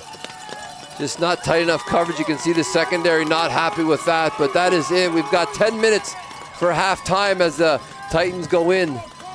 21-7 lead. So the Comets are staying in it here, Rob. Titans have been in control. It has been, I feel like it's been a tighter game than 21-7, but Ainlay's had just more of those sustained drives. Well, the Comets seem to be the team that's moving the fastest, flying around, making things happen, but it's the Harry Ainlay Titans that have just executed and finished the drives. And, by finishing those drives, obviously it's absolutely critical. Like I think in the first quarter, the Comets were in to the red zone twice, and they just weren't able to finish, end up turning the ball over in at least pretty close to scoring territory. And they've got it. They had to capitalize early. They kind of came out with a flurry with lots of energy, lots of fire. They came flying in, and they were moving around, but getting no points out of it can be costly. And, of course, the Titans a little bit more methodical. Obviously, McKinnon doing a great job catching that touchdown catch. He's done a great job securing punts. Really the guy for the Titans who stand out, and we kind of knew he was going to be an impact player in this game, and it's something that the Comets were trying to find a way to at least slow down the damage that he can do. But again, he's been used in different ways, special teams and on offense, and again, he's made a big play on defense as well, getting the interception. But these Comets are going to need to find a way to crack this code once again. Again, 7's good, but they've got a little ways to go to get back into this one against the Titans. First half is all wrapped up. 21-7 is the Titan lead in the Alberta Bowl.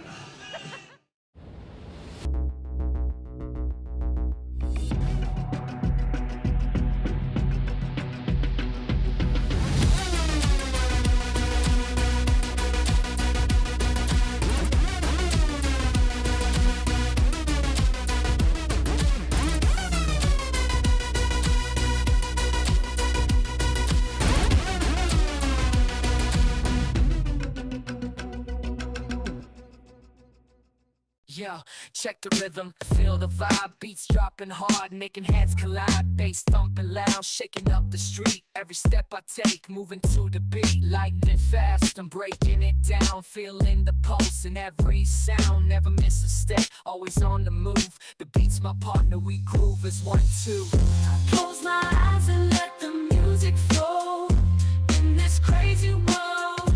It's the only thing I know. The rhythm.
We are back at Lincoln Hansen Field. It is the main event, 5A Provincial Championships, Harry Ainlay Titans and Raymond Comets. Welcome back to the field for the second half of action. Connor Toffin joined by Rob Herod. Rob, it was an interesting first half. Titans up 21-7 right now. Comets with a last-second score. There were zeros on the clock. They're still alive. They might be without their starting quarterback, Talon Ralph. Are they still alive in this game? Well, they are, and again, they lost Talon, and that's the drive that got them to the end zone. So just a little bit of a different look and just a little bit of a different energy. Again, fortunate to get in. They did a good job. They marched a fair distance on the field, and they did a good job finishing the drive finally. They've been down there, and they just haven't been able to finish the drives, and so that's something that they're going to have to make sure they do. And again, they're going to need to get a stop. The Titans are looking really strong. Their defense is doing an outstanding job only giving up that last drive and touchdown. They've really kind of bent a little bit, but didn't break until the very, very end there. And again, it took the very last play for them to get it into the end zone. If they wouldn't have got it in there, it would have been a goose egg on the score clock for them. So the Comets are going to have to find a way to get back into this one. Clearly, they're fairly comfortable with their next quarterback in, making plays and running the offense. Again, maybe not quite as efficient and quite as quick with his legs, but they're definitely going to have to work that element and find a way to get a stop on the Titans so that offense can generate some more points. Picketin, Quadio, and Arbez all scoring in that first half for the Titans. Gunnar Nelson was the touchdown reception on that very last play of the first half. So we are about to get kicked off here shortly, and it'll be Titans ball here to start this second half, and it has been just not that the Titans have ever been dominant in this game. I feel like, Rob, Comets have always had their plays, but they've generally been in control, especially offensively. They've been distributing the ball to all their playmakers that we always talk about. Yeah, and defensively, they're just very patient. They understand what's going on. They're keeping Raymond in front of them, and they're doing a great job in doing that. And again, they're not forcing things. They're not having to bring pressure. You know what? They're dropping back into coverage, and they've got a couple picks out of it, and they've got to just continue to do that for the Titans to bring home the championship. They've obviously are in control, up 14 here going into the third. But again, I think just be patient and be very methodical, and that's how they've got themselves here in all the games they've played this year. They're not trying to force anything. They don't need to use trick plays to do anything. Very methodical, and they're patient. If they don't get a first down, hey, they're okay to punt the ball and put their defense back out on the field. I was talking to another coach from the Edmonton area that had a chance to play them a couple times this year, and again, the defense is just so strong, so methodical. I don't think they have any weaknesses in their defense, and it's really hard because as an offense, you're saying, okay, how can we expose them? How can we get a mismatch? And again, there's not a lot of mismatches on this Titan defense here tonight. So we're just about to do that second half coin toss. Should be Ainlay receiving that opening kick. I feel like these coin tosses might mean a little more in a game like this, Rob. You get those captains out there talking with the officials, and for the grade 12 players like Pickenin, and I believe that is also Sam Metcalf out there, graduating players. They know it's their last coin toss, and for a lot of these guys, maybe not in football altogether, but in high school football for the program that some of them grew up playing for. And it just means that little bit extra. Excuse me. So we also seen, I believe it was Sawyer Williams in the coin toss as well as the other player for the Comets. And yeah, just kind of, it's that Alberta Bowl. There's a championship on the line, but there's always that to keep in mind as well. There's so many of these players playing their final high school football, and for some of them, their last football altogether. Yeah, it is, and some will have the opportunity. A lot of these Titan players and Comet players do go on to play at the university level, but for some it will be their last chance. And you know what? It's a moment where there are going to be emotions at times in the game where the emotions become overwhelming. And again, it's about focusing and controlling those and guiding those in the right direction. It's okay to play with emotion. You want to be smart about it, but it's definitely something that again, you can see this ball skipping around on the ground. It is touched, and looks like the Titans are back on it. Yeah, again, just dropping that in the spot. You can see how it's skipping off the turf again. A little bit of light snow off and on. It's falling almost straight down. We had chatted half with our camera guys, and for the first time, I think, all weekend, the wind is not pounding on our camera guys. It's just coming straight down. So that we'll see if that plays into ball or a field position here. But again, Titans starting just inside their own 30 at the 29. We'll see if that offense can continue to churn out yards and move the ball down the field. Here comes the Titans on offense, trying to extend the lead they took into the half. Sometimes they will spell Arbez with Brandstead. It's been all Arbez in this game. He'll roll out to the right. Feeling the pressure, sheds off a hit from Purcell, stays in bounds, and it'll be incomplete. We had a pretty much perfect view of that one, Rob, and it looked like that did hit the ground before it could get to Cormier. Yeah, he almost got his hands under this. This was really close, but he just couldn't quite secure it before it touched a little bit of the ground. But what a great job of just extending this play, keeping his eyes downfield, and again, making a throw to his open receiver. You can see there, just kind of on the ground. It did hit him. He did have a chance to catch that, but again, couldn't quite secure it before he landed. And just so you know, if he gets possession of the ball, secures it, it can hit the ground. It just can't move, and he's got to make sure he has full possession before anything touches the ground. So I don't see a flag on the field, but the officials are huddled up here, so it must have been. Necessary roughness. The defense, late hit out of bounds. 15-yard penalty. Kind of saw that just at the corner of the frame there. Arbez got hit, and so that penalty will go against the Comets. 15 yards, costly. That is definitely not how the Comets want to start. They came up with the play on first down to stop any gain. It was going to be 2nd and 10, but the late hit just cost them there. So they've got to be careful not to take penalties like that. Those penalties are not going to help them at all as they try to come back in this one. Arbez throwing back across his body, and you can tell he's frustrated. He missed his man on that one as he was targeting Spencer White. I mean, that's twice in a row Arbez is rolling to his right and throwing back, and you got to be really careful. And he did have a guy, but again, it's so hard to get the power into your throw when you're running away from the direction you're going, and sometimes that turns out to be disastrous for the offense when defensive guys can see that coming. So they got to be very, very careful. He's got to be careful throwing back across his body. But back at the helm here at 2nd and 10.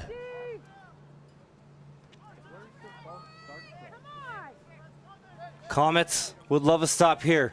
Think about it, a stop and a score as good as this game has been for the Titans. And yeah, that's going to be a procedure all day on the Titans. They'll go back 5 yards. Yeah, time count. They got to get the play off. I'm not sure what they were waiting for. It's Raymond was kind of bouncing around on defense. 5-yard penalty. Repeat, 2nd down. It's not going to help them on 2nd down, but Harry Ainlay not familiar with 2nd and long situations. They've responded well for a good portion of this game in different situations. They've got some receivers that can go downfield, and of course athletes all over the field as they just continue to churn out what hopes to be for them a championship run finishing off here tonight. Titans need 15 yards. Arbez will boot out to the right. On the run, has a man. It's caught.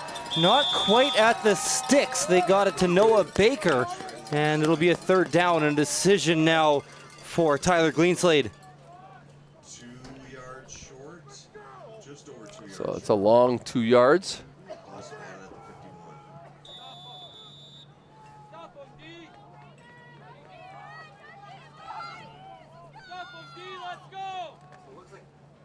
Looks like Arbez is staying in the game. They are going to go for it. 3rd and 2. They need the 53. Arbez, they're going to go to the air. It is intercepted. Now a chance at a return here for Baldry. Staying on his feet and taken down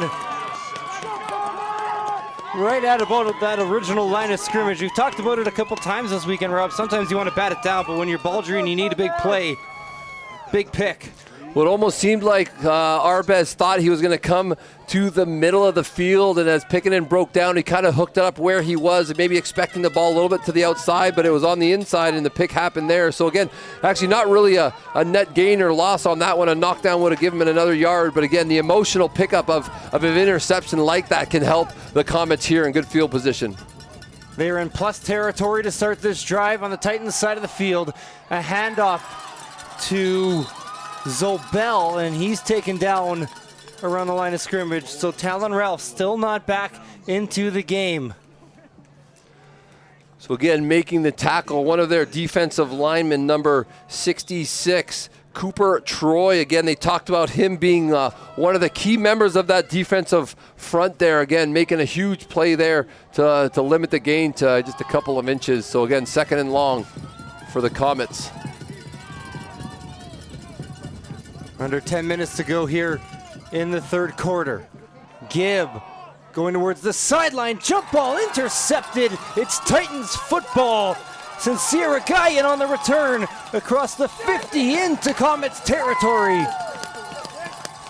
Well, again, a huge crowd over there. You want to get out of there, but Titans super stoked about that interception. They come back with a 3rd down interception. Comets to get the ball, and then he try to force it into the deep out, but again, just not enough. Again, jump ball won by the Titans, just rips it out of there, and then again, great return.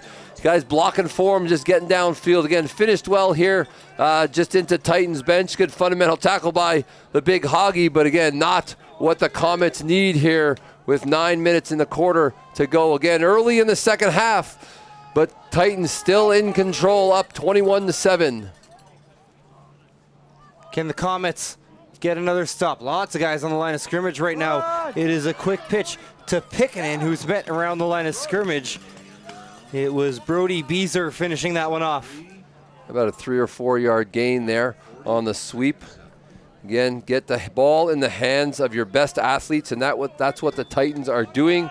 They're finding different ways to move the ball down the field. So facing a 2nd and long here on the 40 going in.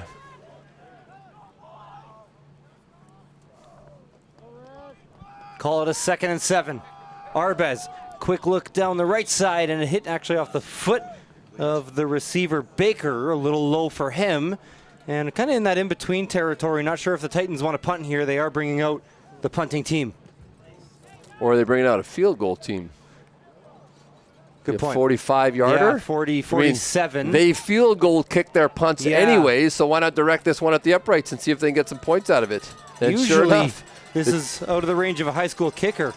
Well, the tee goes down. You know what, though? He's lining up his tee at the coffin corner. He's not even lining it up at the upright. So we'll see. Do the Comets have a returner out there? They do, but the Comet returner doesn't see where they're lined up to. So they're going to kick this to the corner, and they pick it up, and away he goes. But again, the Comets are all over it. Huge play made by Brody Beezer. Didn't get a good look on that snap, and I'm not sure if that was drawn up. Let's take a look. I'm not sure. Let's see here. That ball did hit the ground, so just no chance to get it off, and just nowhere to go for Pelche. Interesting that they actually let him get up, because it seemed like he had possession with a knee down. And usually if you're going to take off, you got to get that knee up before you pick it up. It's really hard here. Possession's gained there. Maybe the knee was off the ground. It was really, really close. Either way, Comets are back on the offensive side of things. Seen some crucial turnovers here to be in the 2nd half. That ball might have been tipped there. Looked like it might have got redirected. We'll get a look on the replay. Feels like the Comets have had some chances to get back into this game, and the Titans have had some chances to, salt away this lead a little more. We're now seeing in the passing game the need for Talon Ralph to be back in this one. And again, if he could be back in there, I'm sure he would. So don't know what the injury was, but we have not seen him. I don't know if I've seen him on the sideline since he's gone out with whatever that injury was. So we hope for the best for him, but it looks like he will not be back in this one. Gibb, quick throw to the left. Look like he never had a comfortable grip on that football. If you did miss it in the 1st half, it was kind of an awkward play. They were in Titans territory. Ralph took the snap, kind of just took a knee and then sprinted straight to the sideline, and it looked like it might have been an issue with the hand or something. And it's been something we've seen all weekend where that football is basically a brick out there in the cold weather, and I'm not sure if that wasn't the reason why Ralph went off or if it might have been something else. Well, again, look at this reverse field goal attempt. Everybody's kicking field goals. The percentages are not going to be very good tonight for the field goal kickers on either side of this one. 64-yard attempt is short, and it'll get angled towards the sideline and just barely stay in, but the Titans touch it out of bounds. That was Pickenen on the 0-yard return technically. Yeah, they'll be having a long field. But again, the Titans right now starting thinking a little bit more. And again, with the incomplete passes going both directions, we've still got lots of time left in the third quarter. It seems like we've been in the third quarter for a while, but 7:32 left, no points scored in this half. But the Titans getting the ball back and seeing if they can find a way. Again, a couple exchanges of interceptions went both ways. Nobody able to take advantage of it. But here goes Arbez leading the offense once again to see if they can get some movement. Handoff, run up the middle, not a lot of room. Comets all over it. You know, the Comets are still flying around, again, responding well to the motion and the action that they see on Harry Ainlay, but again, just flying in there for a undersized defensive front seven. They sure are being impactful when they step into the box and fly in the box from different directions. And again, when you have maybe a lighter box, you get more movement. It's harder for the offensive line to get hands on the defenders, and that allows you to make plays on defense. Arbez rolling out to the right, finds a man in the flats, and it's off the hands of the receiver, White. Well, he's got to look that all the way in. Again, not necessarily would have been somewhat close to first down yards, maybe a couple yards short. But again, if he catches that, takes a step up field, he probably gets the first down. So he just got to watch that in. And again, the Comets once again flying around, maybe impacting the little bit of distracted by the DB coming in, making a play on him. So this may be officially the longest field goal attempt in high school history, lining up on his own 15-yard line to kick this field goal. His own 14, so a 96-yard attempt. Once again, I'm going to keep making the joke. It's short and a little wide to the left. Bounces out of bounds. What? Inside the Comets. He didn't 50. make it? Are you kidding me? This is one of those things where I press the wrong 95-yard field goal attempt. It's one of those things where I press the wrong button in Madden. I never expected to see it in real life. I got to make sure I talk to the stats guy, and they need to put our names on the sheet. It's like some of these records that are going to be broken. The longest field goal attempt in high school history. Yes, Connor and Rob were there to call that game and talk about the 95-yard field goal attempt. I do want to see the stats on field goals. What are we now? 0 for how many today? Like 0 for 7, 0 for whatever. It's going to look like the kickers are absolutely terrible after today's game. And if you watched, you'll know it's a total different story. That's a good, in quotations, punt. It's a big flip and field position. That's a great job. And again, the key is the returners need to work on returning this kick, because if they can get return yards, you don't get the guys downfield as quick on a field goal attempt like that. So. Sweep. The Baldry's going to go to the air. Has a man. Oh, just out of the reach of Arcus. They were so close. Well, and those are the ones they need to hit. They just can't afford to miss those, being down 14. But got a good job getting out. And again, he delivers a great ball. A little bit mistimed the jump. You can see he jumped and he kind of started coming down. So kind of on the receiver again, maybe out of his reach anyways, but he jumped a little bit early and was on his way down, so couldn't get his hands on that. But again, just a close miss. Unfortunately for the Comets, they really needed that one. They do have 2nd and 10 to work with.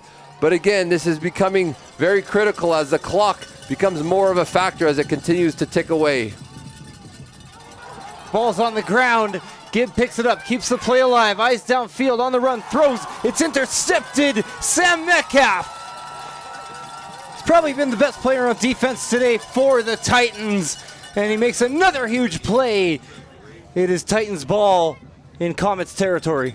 Well, and again, they had their opportunity on a little bit of a trick play on first down. They missed that. Again, the bad snap, and then he tries to force it in there. The Comet receivers were there, but unfortunately, it lands in the hands of number 22. Like you said, Metcalf right in the spot. This defense continues to turn the ball over at every turn here, and the Comets are having a hard time moving the ball. And once again, many of those guys playing on offense just stay on the field and play defense, so they're on an uphill battle right here against the Titans.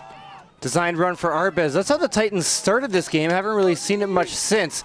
Comets are trying to punch out that ball as Sam Zobel is giving it everything he's got. Some uppercuts there right into the pile, getting that ball out. But Arbez, security on that ball. You can see as he gets into traffic, just hold on to it, wrapped up, and there you can see just punching at it. You got to be careful. You start swinging and hitting somebody, you're going to get yourself in the locker room a little bit earlier. But Titans here looking at a 2nd and 10 after just a slight loss, so just a little bit more than 10 they need. Handoff. This is Xavier Regayan down the left side. Doesn't pick up much. Tell you what, Rob, this Comets defense is doing a job here in this second half. Third and 9. Got another coffin corner field goal attempt here. Maybe an actual field goal attempt. I don't know, 46 yards, 47 yards. I'm not sure on a night like tonight, cold football, if he's got the leg. I mean, he's got a good leg, but you got to fly this thing probably 55 yards to get it through the upright. So if you kind of watch the tee, I'd be, if I was Raymond, I'd be watching how is he setting this tee up, and that may give you the direction. You can see his steps, again, going to the corner, but nobody's telling the returner that. And he's really got it. There you go. Okay, now he's finally getting the word because he can get a return here, and this one is going out of bounds for sure. Flag into the snap. Parking lot over by Harvey's. If someone gets that and wants to grab me a burger on their way back, that would be awesome. Okay. You can have your burger. I'll take a milkshake or something. You take the milkshake. There we go. Let's get this going. Procedure penalty on the Titans. It's we got a moment here, Rob. Let's just talk about how excellent of a job Grand Prairie has done hosting this weekend. I always like provincial weekend because I always got snacks for me. I got some chili, I got some pizza, some sandwiches, and an IMO bar yesterday. And it has been just an excellent weekend so far here up north. It sure has. They've taken care of the field really well, and I know it's got some snow on it, but it isn't really icy. There's definitely some conditions that the players have to adapt to. But considering how much snow has fallen in the Grand Prairie area in the last 72 hours, they've been very, very busy cleaning. And again, great hosts here. They've got lots of staff around taking care of all the needs of the fans and the players. On the offense, number 0 did not report. 5-yard penalty. Repeat. 3rd down. So another field goal attempt in quotations, but they will angle it back to that corner. And if anything, maybe that gives the Cobras some time. Yeah, you see now the returner is standing at the sideline. They got 2 guys back. I was going to ask, why don't they have multiple returners? Because they're trying to keep that in bounds. But again, they are not risking any return. That was back into the Harvey's parking lot over there off the southeast corner of the field. First one for the burger, second one for my milkshake. That's right. Here we go. We're going to get fed now. So, and again, yeah, we have been taken care of so well as we work the weekend. These types of weekends for me, Connor, I couldn't have asked for a better weekend. It started off with a provincial championship win, and then I get to sit down with you and talk about football for the next 2 days. For hours and hours and hours. That's right. How awesome is this? And there's no one really to argue with us. We can say what we want, and what we want, I guess, becomes what we say is what becomes truth very, very quickly. It's the first snap of the drive for the Comets. That ball was getting blown around a ton. It'll be an incompletion. Yeah, he's having a hard time hitting his targets. You can see here, just settles down on the hook. He's wide open. He's got a passing lane. But again, a little bit of a sidearm action there. And again, too many Ainlay players around there. One of these is going to go right back into the hands of them if they're not careful. But they've kind of got out of their game. Again, flash and dash misdirection with some motion just has not been the solution for the Raymond Comets tonight. And they are having a really hard time on these types of conditions being accurate with their passes. It's not easy throwing in these cold conditions. Now they get to the edge. Back is Baldry trying to get to the edge, and a worm or something by Sam Metcalf. Reverse somersault into the snowbank as he gets the tackle. There.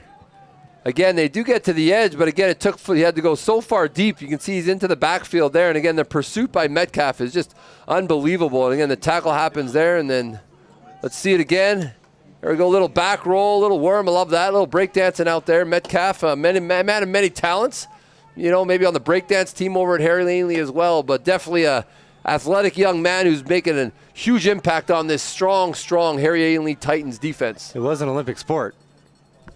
A lot of multi-sport athletes out there this weekend. So the punt away from the Cobras is fielded by Pickenen on the Cobras 50, and he'll go to the ground and get touchdown immediately by Cody Harris. How long was this field goal attempt? That was that was not quite as long as our record. That was about 93-yard field goal attempt that's missed. So we've had a 95-yard missed field goal. We've had a 93-yard missed field goal. It's working, though. Oh, it totally is. They're doing a great job. And again, with the ball skipping off the turf right now, that's got that low trajectory. It just keeps going. I wonder if this is something, you see it in the top provincial game, and I wonder if this is something we'll see more of going forward. Arbez going to tuck it and run. It's a quarterback draw. Cuts it back over the middle. Arbez into the secondary. Almost gone. And there's a penalty around the tackle. Brody Beezer playing safety. Saves a touchdown, but a big gain for the Titans. Well, again, we knew they were going to run a lot of draw plays, and talking with the Comets defense, they knew this is the strength of their team. And again, here he goes, just finding space, using his athleticism. So there's the pull. We'll see. Maybe it's the head tackle. A little unnecessary roughness there, I'm guessing, on the tackle. A little bit high, just really wrapped himself around the head, and that is not good. So it'll be Unnecessary roughness, number 55 of the defense. Spotted the foul, 15 yards, automatic first down. those 15-yard penalties are not Really half the right distance. They're on right the to the one. one. So Arbez Ref. under center. We've seen this Canadian tush push earlier. So they push the guards. So the guards are there pushing the centers. Arbez behind the line, walks into the end zone. Arbez's second of the game. Titans 27-7. That's a Canadian tush right there. That's what we'll call them, that. The That is. Canadian tush. You know, just getting themselves in the end zone. Now, that's good study work, though, and good understanding of the rules of the game by the Titans coaching staff, understanding how can we get this done. You know, and talking about how they've operated this year, the Titans have kind of been the bullies in high school football. They're going around bullying everybody. They're physically, dominating, and it's just too hard for some of these teams. I mean, they played some really physical teams in league play and in their championship run. Extra point is good. And they are just physically so strong, so athletic. And it's just showing here. It's just patience and continuing what they do well, what they believe in. You know, their physical dominance has showed up here today. And, up 28-7, the Comets just continue to have a hard time finding a way to generate points, as so many teams this year have. I mean, the Comets are an outstanding team. I mean, they got here. They came through a lot of very, very, very talented football teams. And they're here in the finals, and nothing to hang your head about, but they are just struggling against this defense with so many athletes, like so many other teams before them have this year. So the Comets back down by 21 late in this third quarter. It's not over yet, but they need a big swing that the Titans have just not let up so far. Kick is off the foot of Como. Is that a kick or a punt? It looks just like the punt I've seen all day today. And here he goes. A big return. Gunnar Nilsson is gunning for the end zone, has one man chasing him down. He's taken down inside the 10. I am not sure how. That was Como, the kicker. Chasing him down, but a huge return. And the Comets are back in business.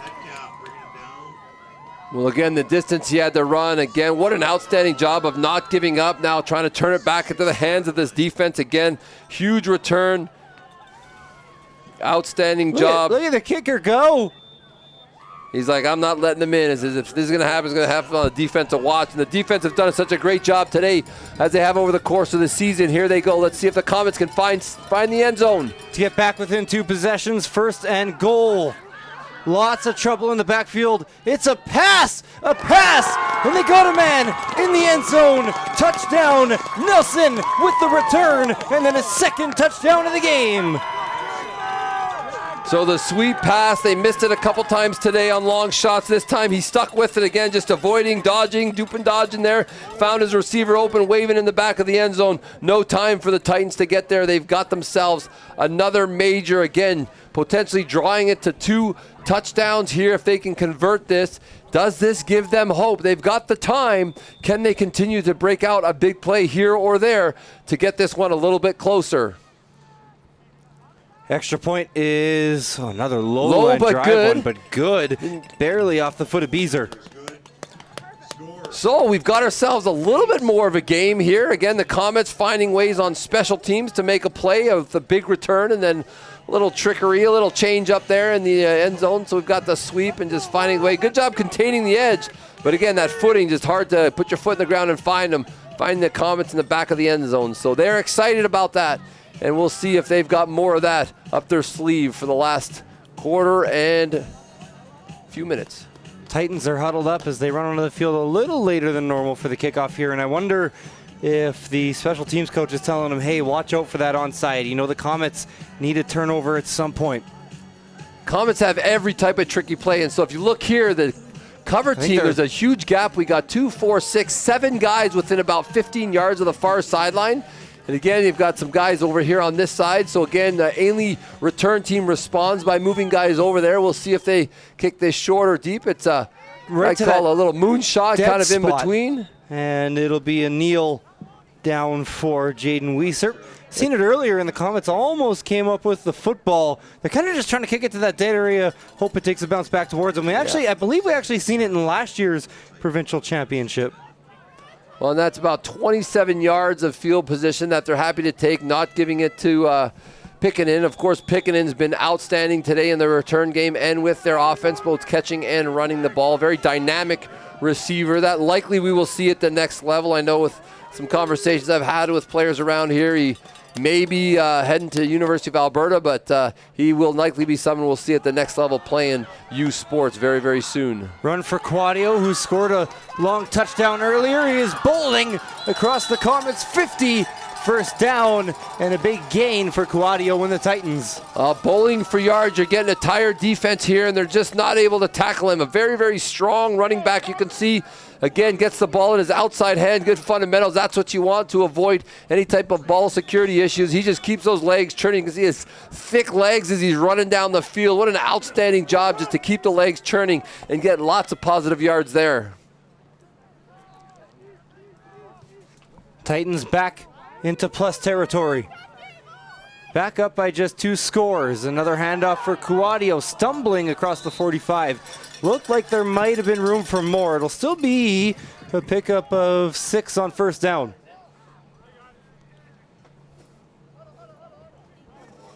There's a lot of room there.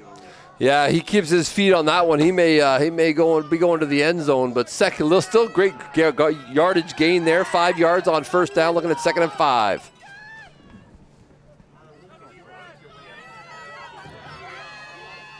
Can hear that urgency coming from the Comets side. Low snap is handled downfield over the middle. It is caught. Titans pick up the first down. It's Pickenen. Well, running just a little bit of a post route there. Pickenen does a great job of going down and getting that, securing the catch. Again, free safety coming across from the middle. He does a good job of just picking that off the ground and securing the catch. And another first down for the Titans as the last minute of the third quarter continues to wind. But Harry Ainlay is on the move, trying to respond to the Comets special teams return and touchdown by their offense. Designed run here for Arbez. Through the line, he's in the secondary. Another big run for the Titans, who are responding quickly to that Comets touchdown. Yeah, and they really needed a good response. Again, special teams gave up a big chunk play there. Again, and then the touchdown on the little reversed pass. But Harry Ainlay responding in kind to get downfield and really put some more pressure back on the Comets if they can get 7 here on this one. And 5 receivers out of the backfield, 1 behind. Nearing the end of the third quarter, a handoff. They were getting it to a guy and nowhere to go. Comets are right there. And just happy to run the ball in the middle. Again, this clock is going to run down to 0, so we'll get 1 more play barring a penalty, and then we'll have them down at our end. If they get a touchdown here, they'll kick it down there and switch for the kickoff. But again, up 14, 1 quarter left. Comets struggling to find their offensive groove, but the special teams helped them out with the touchdown there. 2nd and 7. Last play of the third quarter. Titans are hoping goes for a touchdown. Quick sweep. Pickenen trying to get to the corner. Won't get there. Sam Zobel on the tackle. Oh, here we go. Coming down to this end of the field. Again, 3rd down and goal. We'll see where the ball is spotted after the run by Pickenen. Get the shot here as they switch ends. That will do it for the third quarter. Comets still alive. It'll be a big 3rd down for the Titans when we come back, up 28-14. Well, they've switched the marking them about the.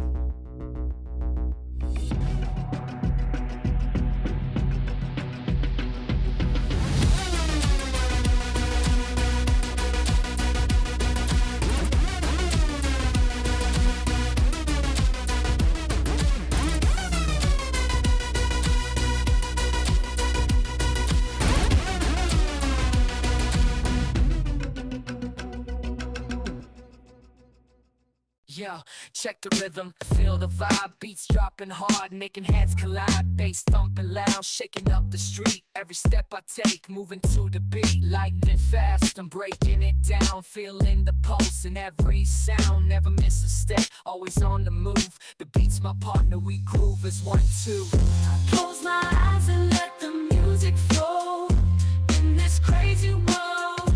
It's the only thing I know. The rhythm.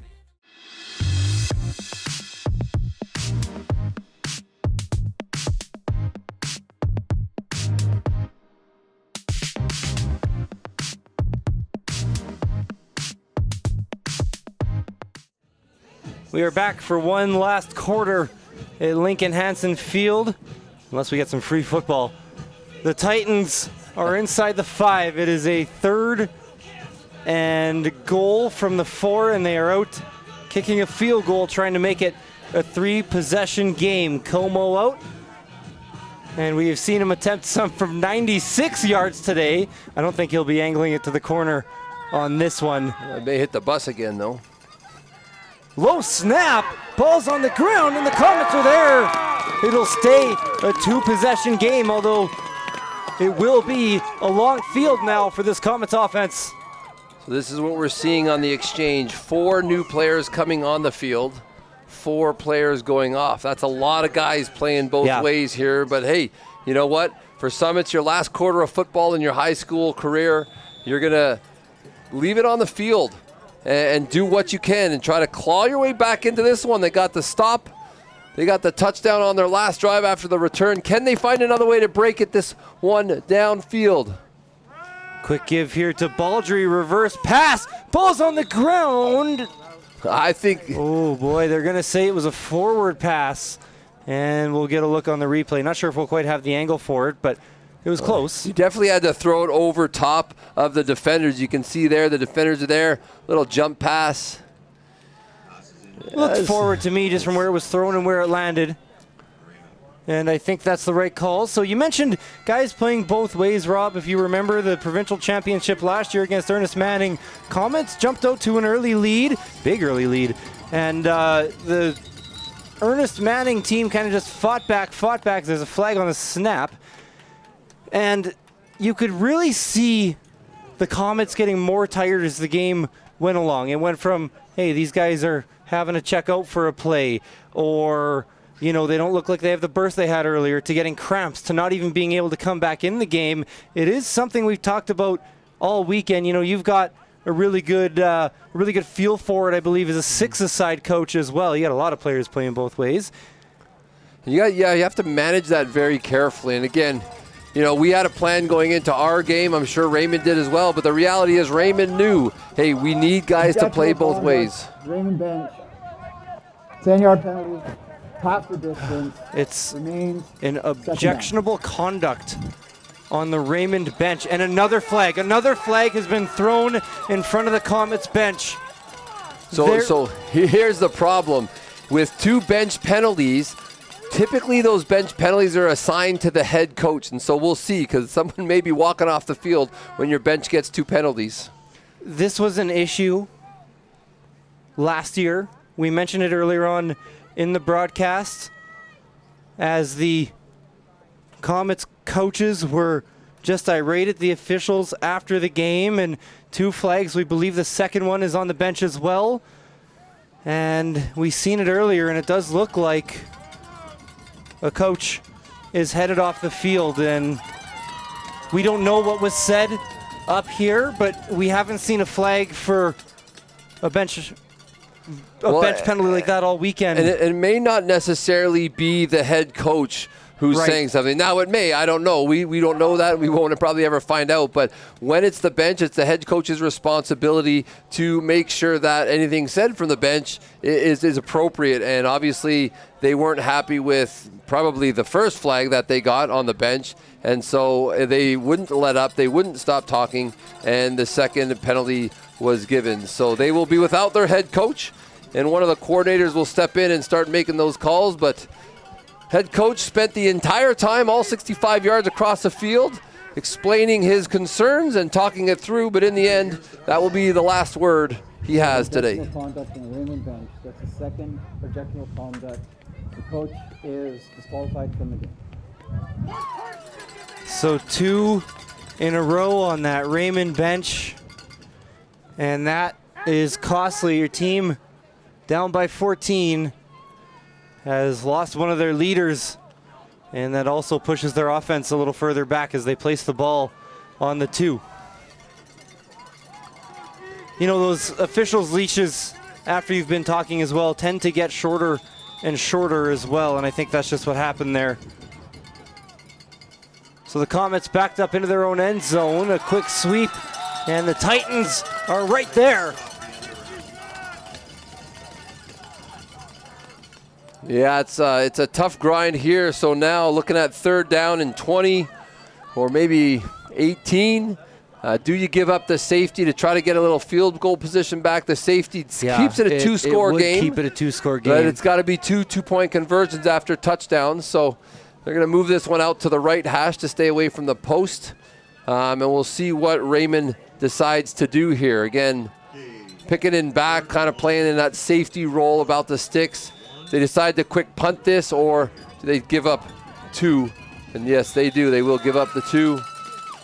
And again, Harry Ainlay celebrating another huge defensive stop. Again, the penalties clearly not helping Raymond. Again, lost lots of yards on those penalties. They couldn't move it back any further. I went through it half to the distance and half the distance. I suppose if you keep going half the distance and half the distance, you'll never get to the goal line because it's always only half the distance. So moved him back. I guess he felt he needed to voice his concerns to the officials. And I'll have to say this, I've obviously been a coach a long time, had a lot of conversation with officials, and I know it's frustrating, it's emotional, it's something that he's battling for his team with, but again, we've got to, respect the game. And again, these officials have done a good job this week, and they've listened to the coaches if you're respectful, but just obviously what was said was just too much for them, and that was the end of that one. So here we go, Ainlay back on offense.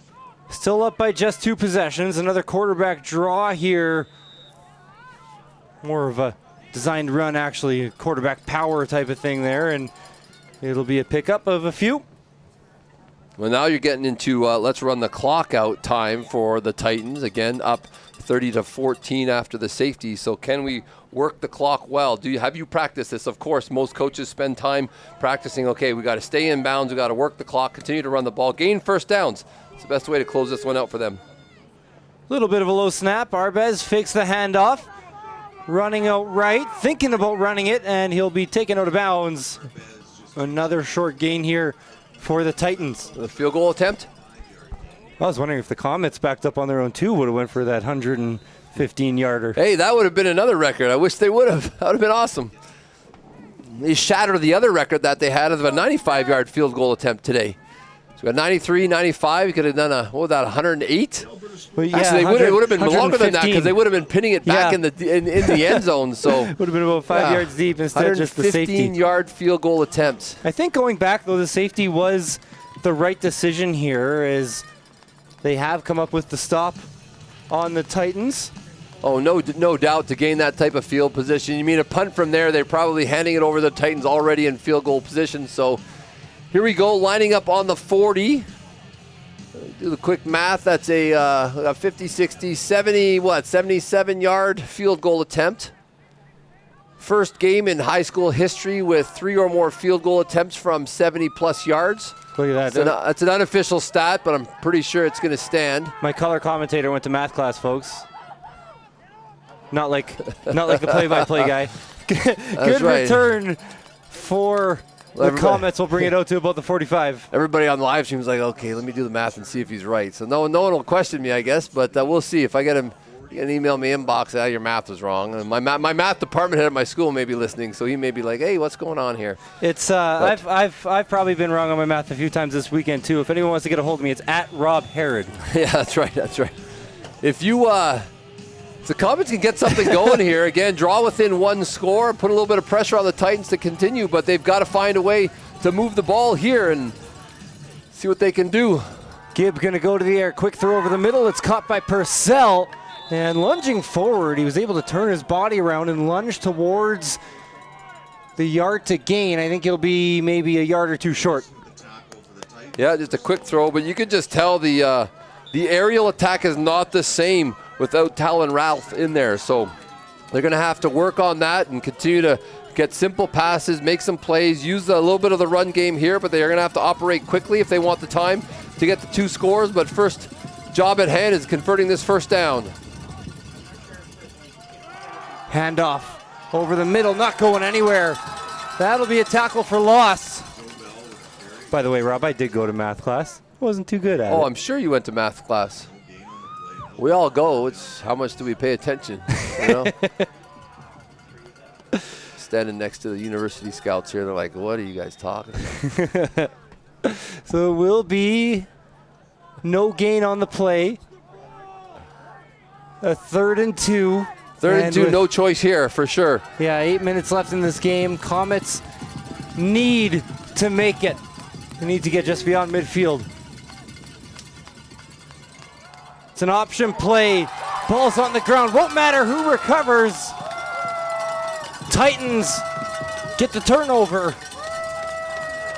Really interesting play design there and play call. Again, the Titans are very, very dominant. You can see the line of scrimmage just getting pushed back. And again, looking at maybe trying to pass the ball, a fake pass to try to get some space, but no space there with that Titans defense all over the Comets. And just a dominant performance here by this defense. Again, giving up the 2 touchdowns. Or really, it was the one drive and then a very, very short field because of the long, long kickoff return that didn't quite get to the end zone. So plus territory here for the Titans. And whistle blown here. Lots of movement. I believe they got the Comets to jump. Of note, the Titans with the Rouge here would make it a 3-score game and would essentially put this one away. Offside, number 4 of the defense. 5-yard penalty, repeat, first down. Yeah, trying to time it up there.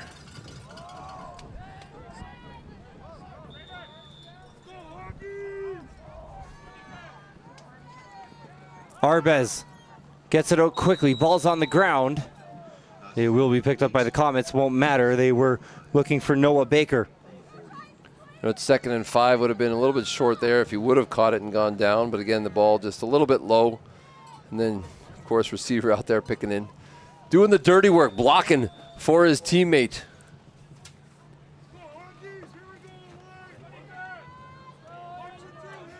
This time picking in on 2nd and 5 to the slot to the left with the 3 receivers there. 1 receiver on the backside.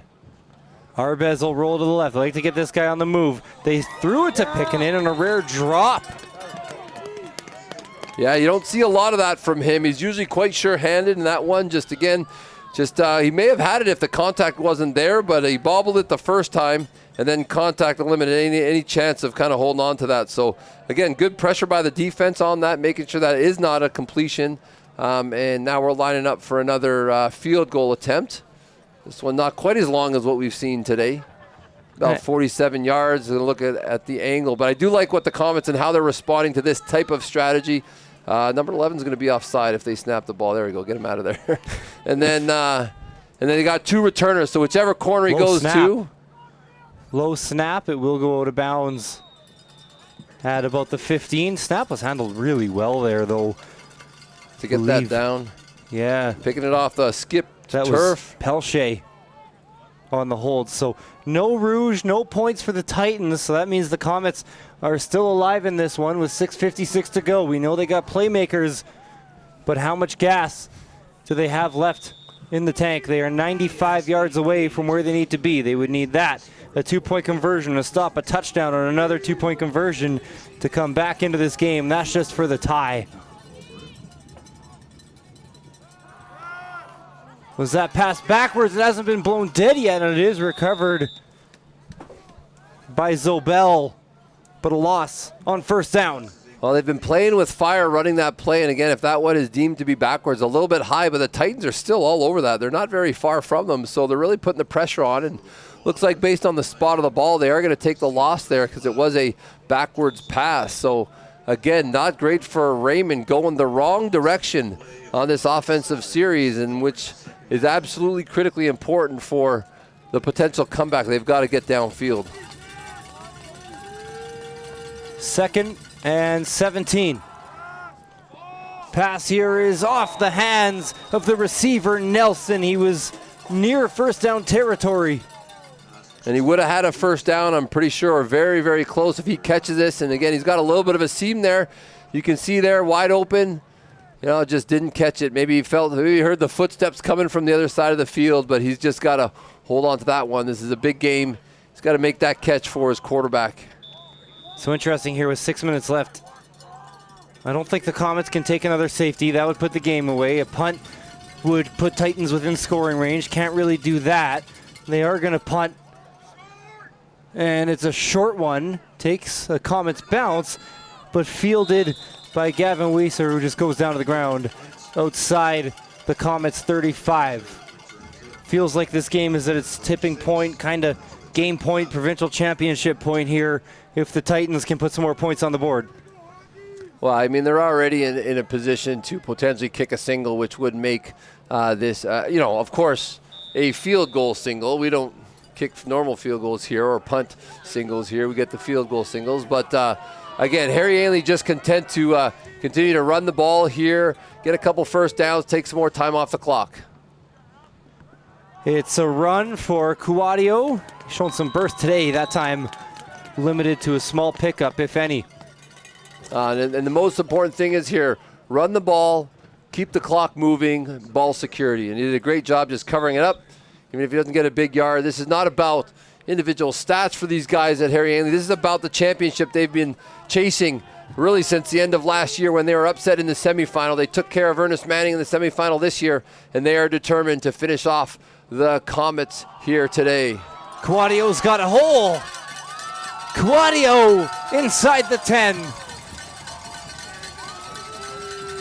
Well, and a good sign of an amazing team is a team that knows if everyone knows we're going to run the ball, if we can continue to run the ball like this, that is an outstanding job. And we saw an amazing running attack in the last game today that we did. And again, this one here showing lots of run power from their back. Again, a very balanced attack, a very patient attack by Harry Ainlay, and they continue to churn out yards. Got a 1st and goal from the 9 here.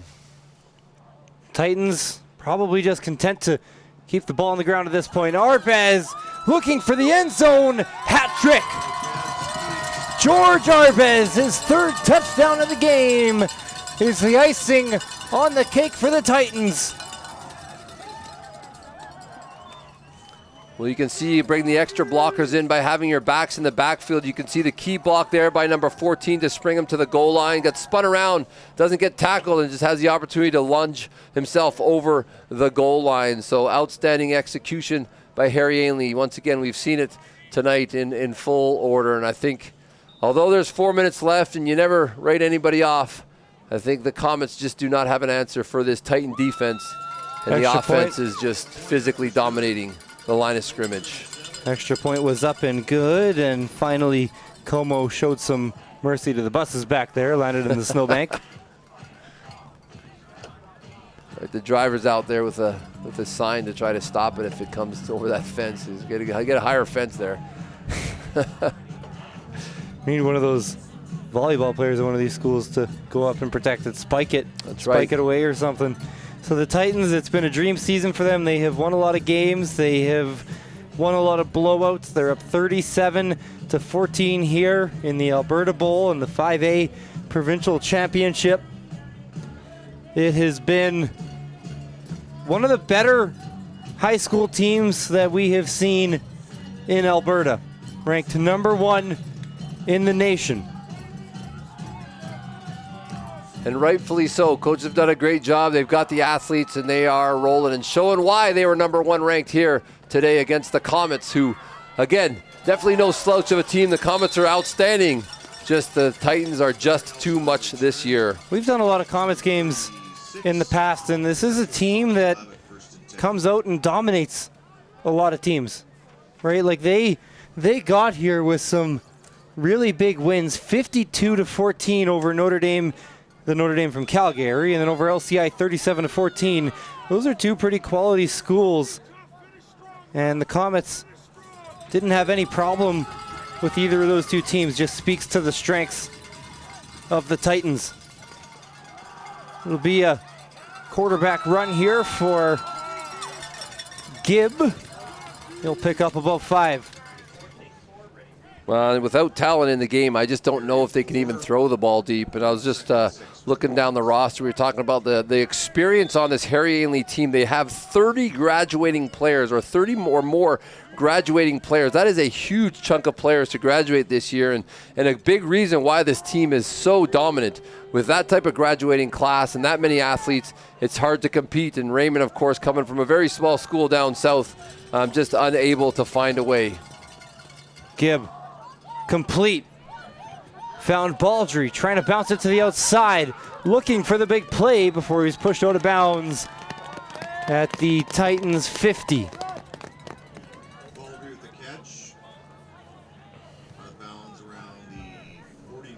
And that's a first down, Raymond. I like the job just getting to the edge. Again, a little bit of risk to take that little loss, but again, using his speed, getting to the edge, and getting out of bounds there. Again, they're on the move, and they have been able to move the ball at times today.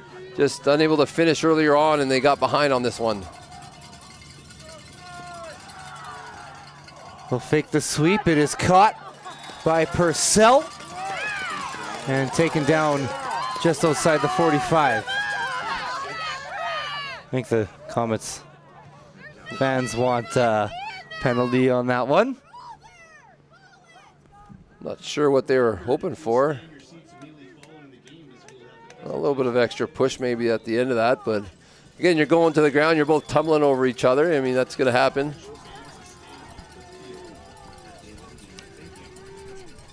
Here it goes, quads to the left. Going back to the sweep pass. To Baldry, and that and it is going to be finished. Nowhere. Mike Zalaski, again, pursuit from the backside edge. Actually, Mike Zalaski's an outstanding defensive player. Coming off this edge, you can just see with the speed, he's just chasing this down, has no idea what's coming. The coverage is there, and he finishes them off. I'm actually good friends with his parents. We've known each other for quite a while, watching the boys grow up, and Mike doing an outstanding job with the backside pursuit to finish that on off. Sticks haven't moved yet. We got a penalty on the field here. The ball's going down where it happened. Offside. Raymond. Penalties decline. Second down. Well, all for naught for the Raymond. The penalty doesn't help them. So 3rd and 13. It's a second down, but I do believe it's 3rd and 13 because the penalty was declined. They're maybe going to just confer here to make sure they get this right. Just a dominant victory for the Titans today. Unfortunately, it did, and this is nothing against any player on the field here, but Talon Ralph is such a talented quarterback, and it felt like when he went down and went out of the game, it's not that a Comets win would have been impossible. In fact, they scored a touchdown a couple drives later, but it felt like that road to a victory just got a lot murkier, a lot hazier, and after that point, that's where the Titans kind of just ran away with it. Yeah, you kind of lose a little bit of hope. And again, you train for that. You know it's kind of next man up, and you want to have guys who can step in and do something. Again, Walker Gibb, great job. He actually got the touchdown drive going. Again, a grade 11 student, maybe the quarterback that they're going to lean on next year. But again, a little bit of hope lost when they lost their leader that runs this offense. Snow's starting to come down quite a bit again. It has been going steadily here in the second half. 3rd down, Gibb got to have it. They won't, as it falls incomplete. The Titans pick up another stop. That Titans defense has just gotten their offense the ball back over and over and over again. It has been a total team effort on that end of the football. Yeah, hats off to that defense and everybody, like at all levels. You talk about the defensive line, the linebackers, the secondary, and they're doing a great job just having different guys in there. And here comes Arbez, longtime Harry Ainlay Titan, leading the last couple minutes of this offense.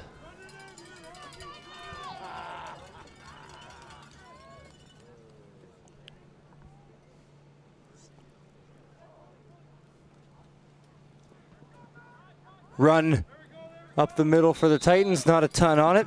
Haven't seen a touch yet. I believe that was Matthew Delpeche on the run. Yeah, the future number, I think he's a grade 10. So Delpeche getting a touch, getting a little bit of taste of championship football, something Harry Ainlay is very, very familiar with, and different guys getting in the game.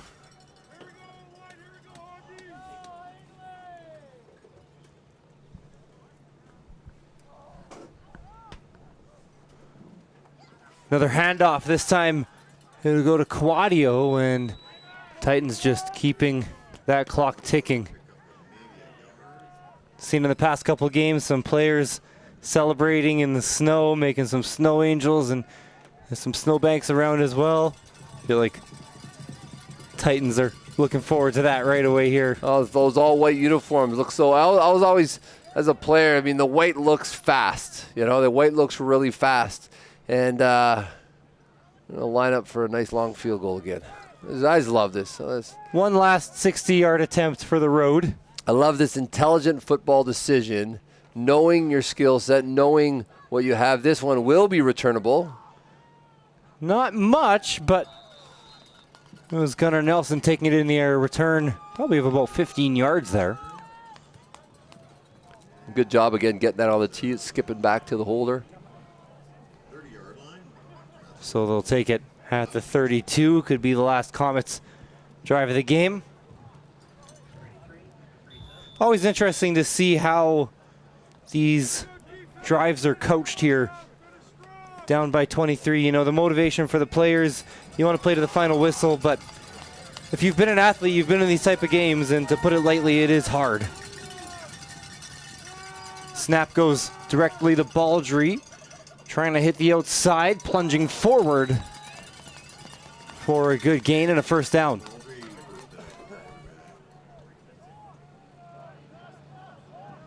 Sorry, Baldry with the run. Picks up, goes to first down. I think it's a first down. There we go. It is a first down. There we go. First down confirmed. Kind of just in a holding pattern right now, just waiting for the Titans celebration here. Another direct snap to Baldry. They'll let him get a few more carries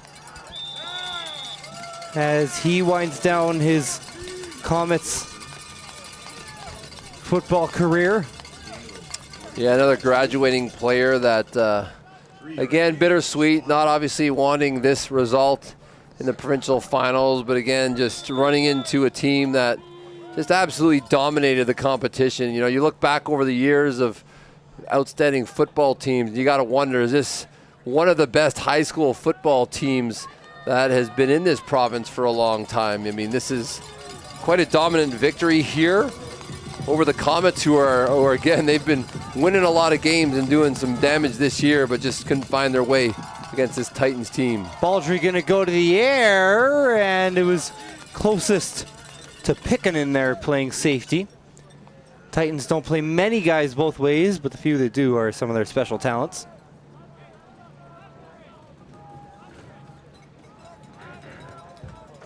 Yeah, and third down here again, 50 seconds left. So definitely out of reach, but they're going to get one more offensive play in. They don't get a first down. It's going to be Ainlay football, and they'll be able to kneel this one out if they choose. One last go at it here for Baldry. Going to go to the air. Long throw down the sideline. It'll be picked off. Pickanen. Living up to his name today. Yeah, he's been an outstanding player, maybe the best on the field today for the Titans. Again, this is a huge team effort on defense and offense, but he is in the right spot again. You can see the out and up from the sideline, but no one's biting on the out. You want to throw a 5-yard out, that's fine. It's the wheel route. They're all over and just overthrows his man. Pickering's there to put this one on ice. Been playing on ice all weekend. It's been good, you know. Again, the footing has been a part of it, but again, not dramatic. They're choosing to kneel this one out. Of course, there's lots of timeouts left, but with the few seconds left on the clock, I just want to get rid of this one. And again, going to be some heartbreak coming on the side of Raymond. Not what they wanted, but the Titans willing to take the knee. Arbez ended up playing the whole game today. Thought we might see a little bit of Brandstead. Arbez scored 3 touchdowns on the game. Yeah, and 1 in the air as well to Pickerin. So 3 rushing, 1 passing. An outstanding team, and that's what we've heard from so many coaches around the Metro and Edmonton League, but around the province. Just an absolute team effort, you know. And there was a time where George actually went down and missed a couple of games with an injury. And again, they, you know what, they plug and play. Brant came in, did a great job just leading the team. But this team effort is good at every position. And when you're a high school team and you can fill that many spots with phenomenal athletes, it's really, really hard to defeat them. And every team this year, seeing Ainlay has just had an absolute impossible time getting this done. And there they go, off to the end zone. Belly slides on the snowy field, celebrating. One last knee. The game is over. The Harry Ainlay Titans are 5A provincial champions. What a performance. What a dominant season for Harry Ainlay. Knew they might have had a special team coming in, but you know, it's you know you have the talent. It's not always easy to live up to your reputation.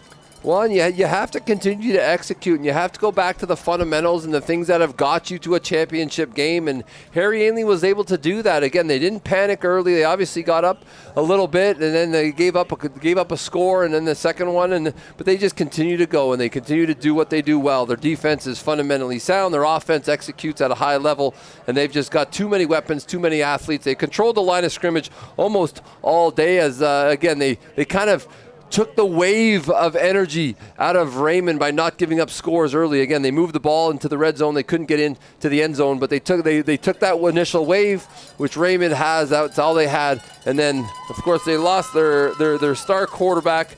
Talon Ralph went out in the first half, and they just could not muster enough energy or points to hang around with these Titans. 37-14. Was the final score. Titans going to be graduating 30 players this year. This was a year that they pretty much needed to have it. This has been the goal all year, and they didn't really take too many steps backwards. And I mean, in a game like today's, it would be hard if we, you know, we're not giving out offensive, defensive player of the games, but it's just a total team effort today. We've seen so many guys pitching in. I mean, when a guy scores 3 touchdowns, sometimes you would have to give it to Arbez. So, you know, usually in a game like this, you'd give it to the quarterback. But, you know, so many players pitching in. Can't even go through them all. Even multiple running backs. A guy in Quadio. And then from the receivers, White, Baker, Pickerin.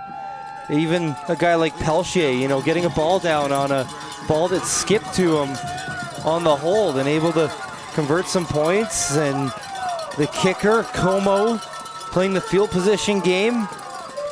We've seen a lot of Sam Metcalf from the linebacking core tonight. Weiser, so big for their defense, and yep. I could go on and on and on and on and on, but you know, it's. I think my point's been made. Tyler Greenslade had these guys firing all year.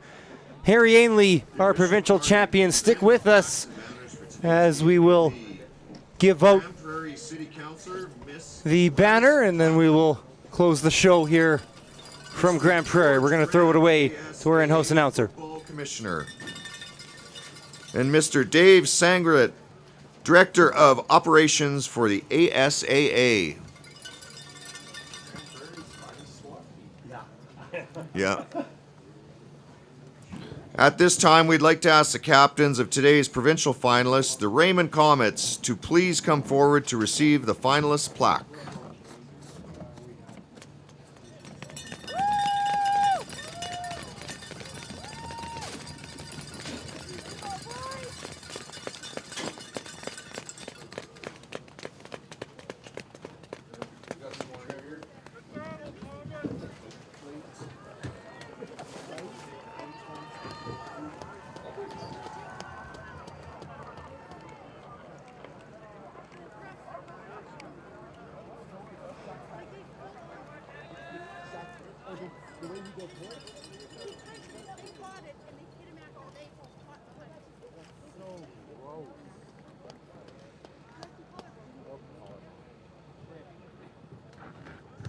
And now with the captains of the 5A provincial champion, Harry and the Titans from Edmonton, please come forward to accept the 5A championship plaque and banner emblematic of provincial supremacy in the province of Alberta for 2024.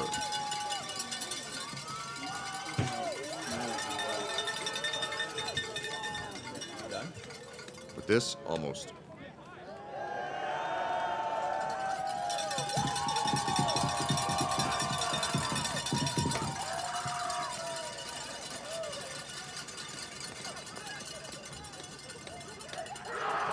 Congratulations, Titans.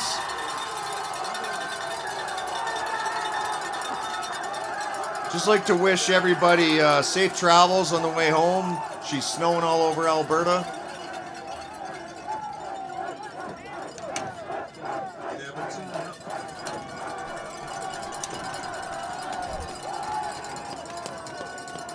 Thanks everyone for joining us this weekend. It's been a pleasure for all of us on the volunteer committee. So that will bring an end to the Alberta Bowl up in Grand Prairie here at Lincoln Hansen Field.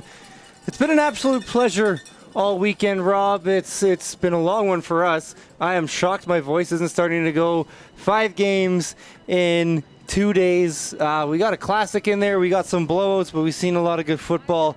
Kind of just to go through some of what happened, you know, your team out in Mill Woods defeating JC Chark 100-50 in the 6-a-side provincial championship. Peace River defeating Pinoka 19-18 in the 9-a-side provincial championship.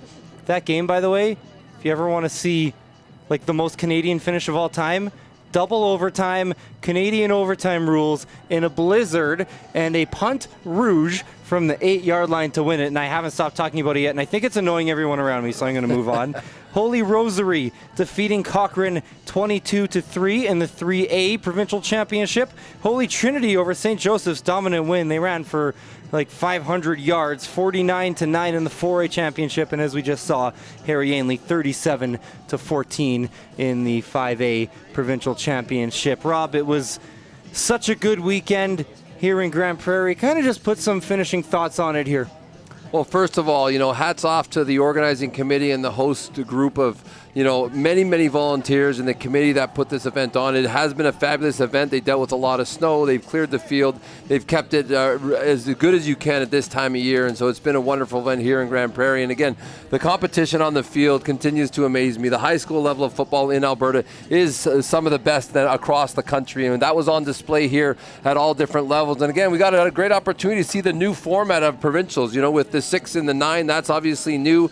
And now we've got the 3A, 4A, and 5A. And so Harry Ainlay putting their stamp on this one, saying, hey, the first 5A championship, and this will likely be the scenario for a long time, they are going to win the first one. And obviously they're not done work. They will graduate a huge class today. But again, what a way to finish their season off, as with all the champions. Congratulations to all the champions, the coaches, the players, and all the finalists. I know it's heartbreak on the day of the game, but, you know, let that settle in. You'll go through some grieving process, but realize, hey, you know, your accomplishment was pretty amazing just to get here this year. From a very cold Grand Prairie, from the whole IC Live crew, Connor Toffin, Rob Harrod, and Corey Caldwell, all pitching in on the call through the weekend. Dave Foley, Luke Bordeaux, and Odell Nelson on cameras, and Kyle Matz switching and directing. We got an excellent crew here at IC Live. It was an absolute pleasure, everyone. Harry Ainlay, 5A provincial champions, taking down Raymond 37-14. Have a good night.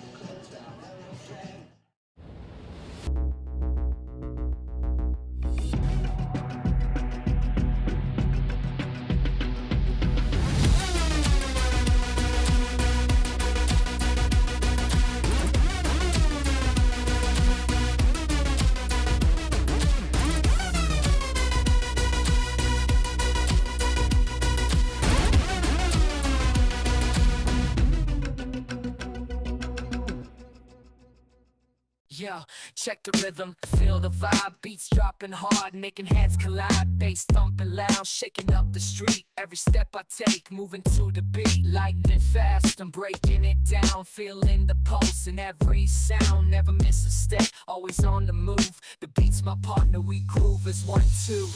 Close my eyes and let the music flow.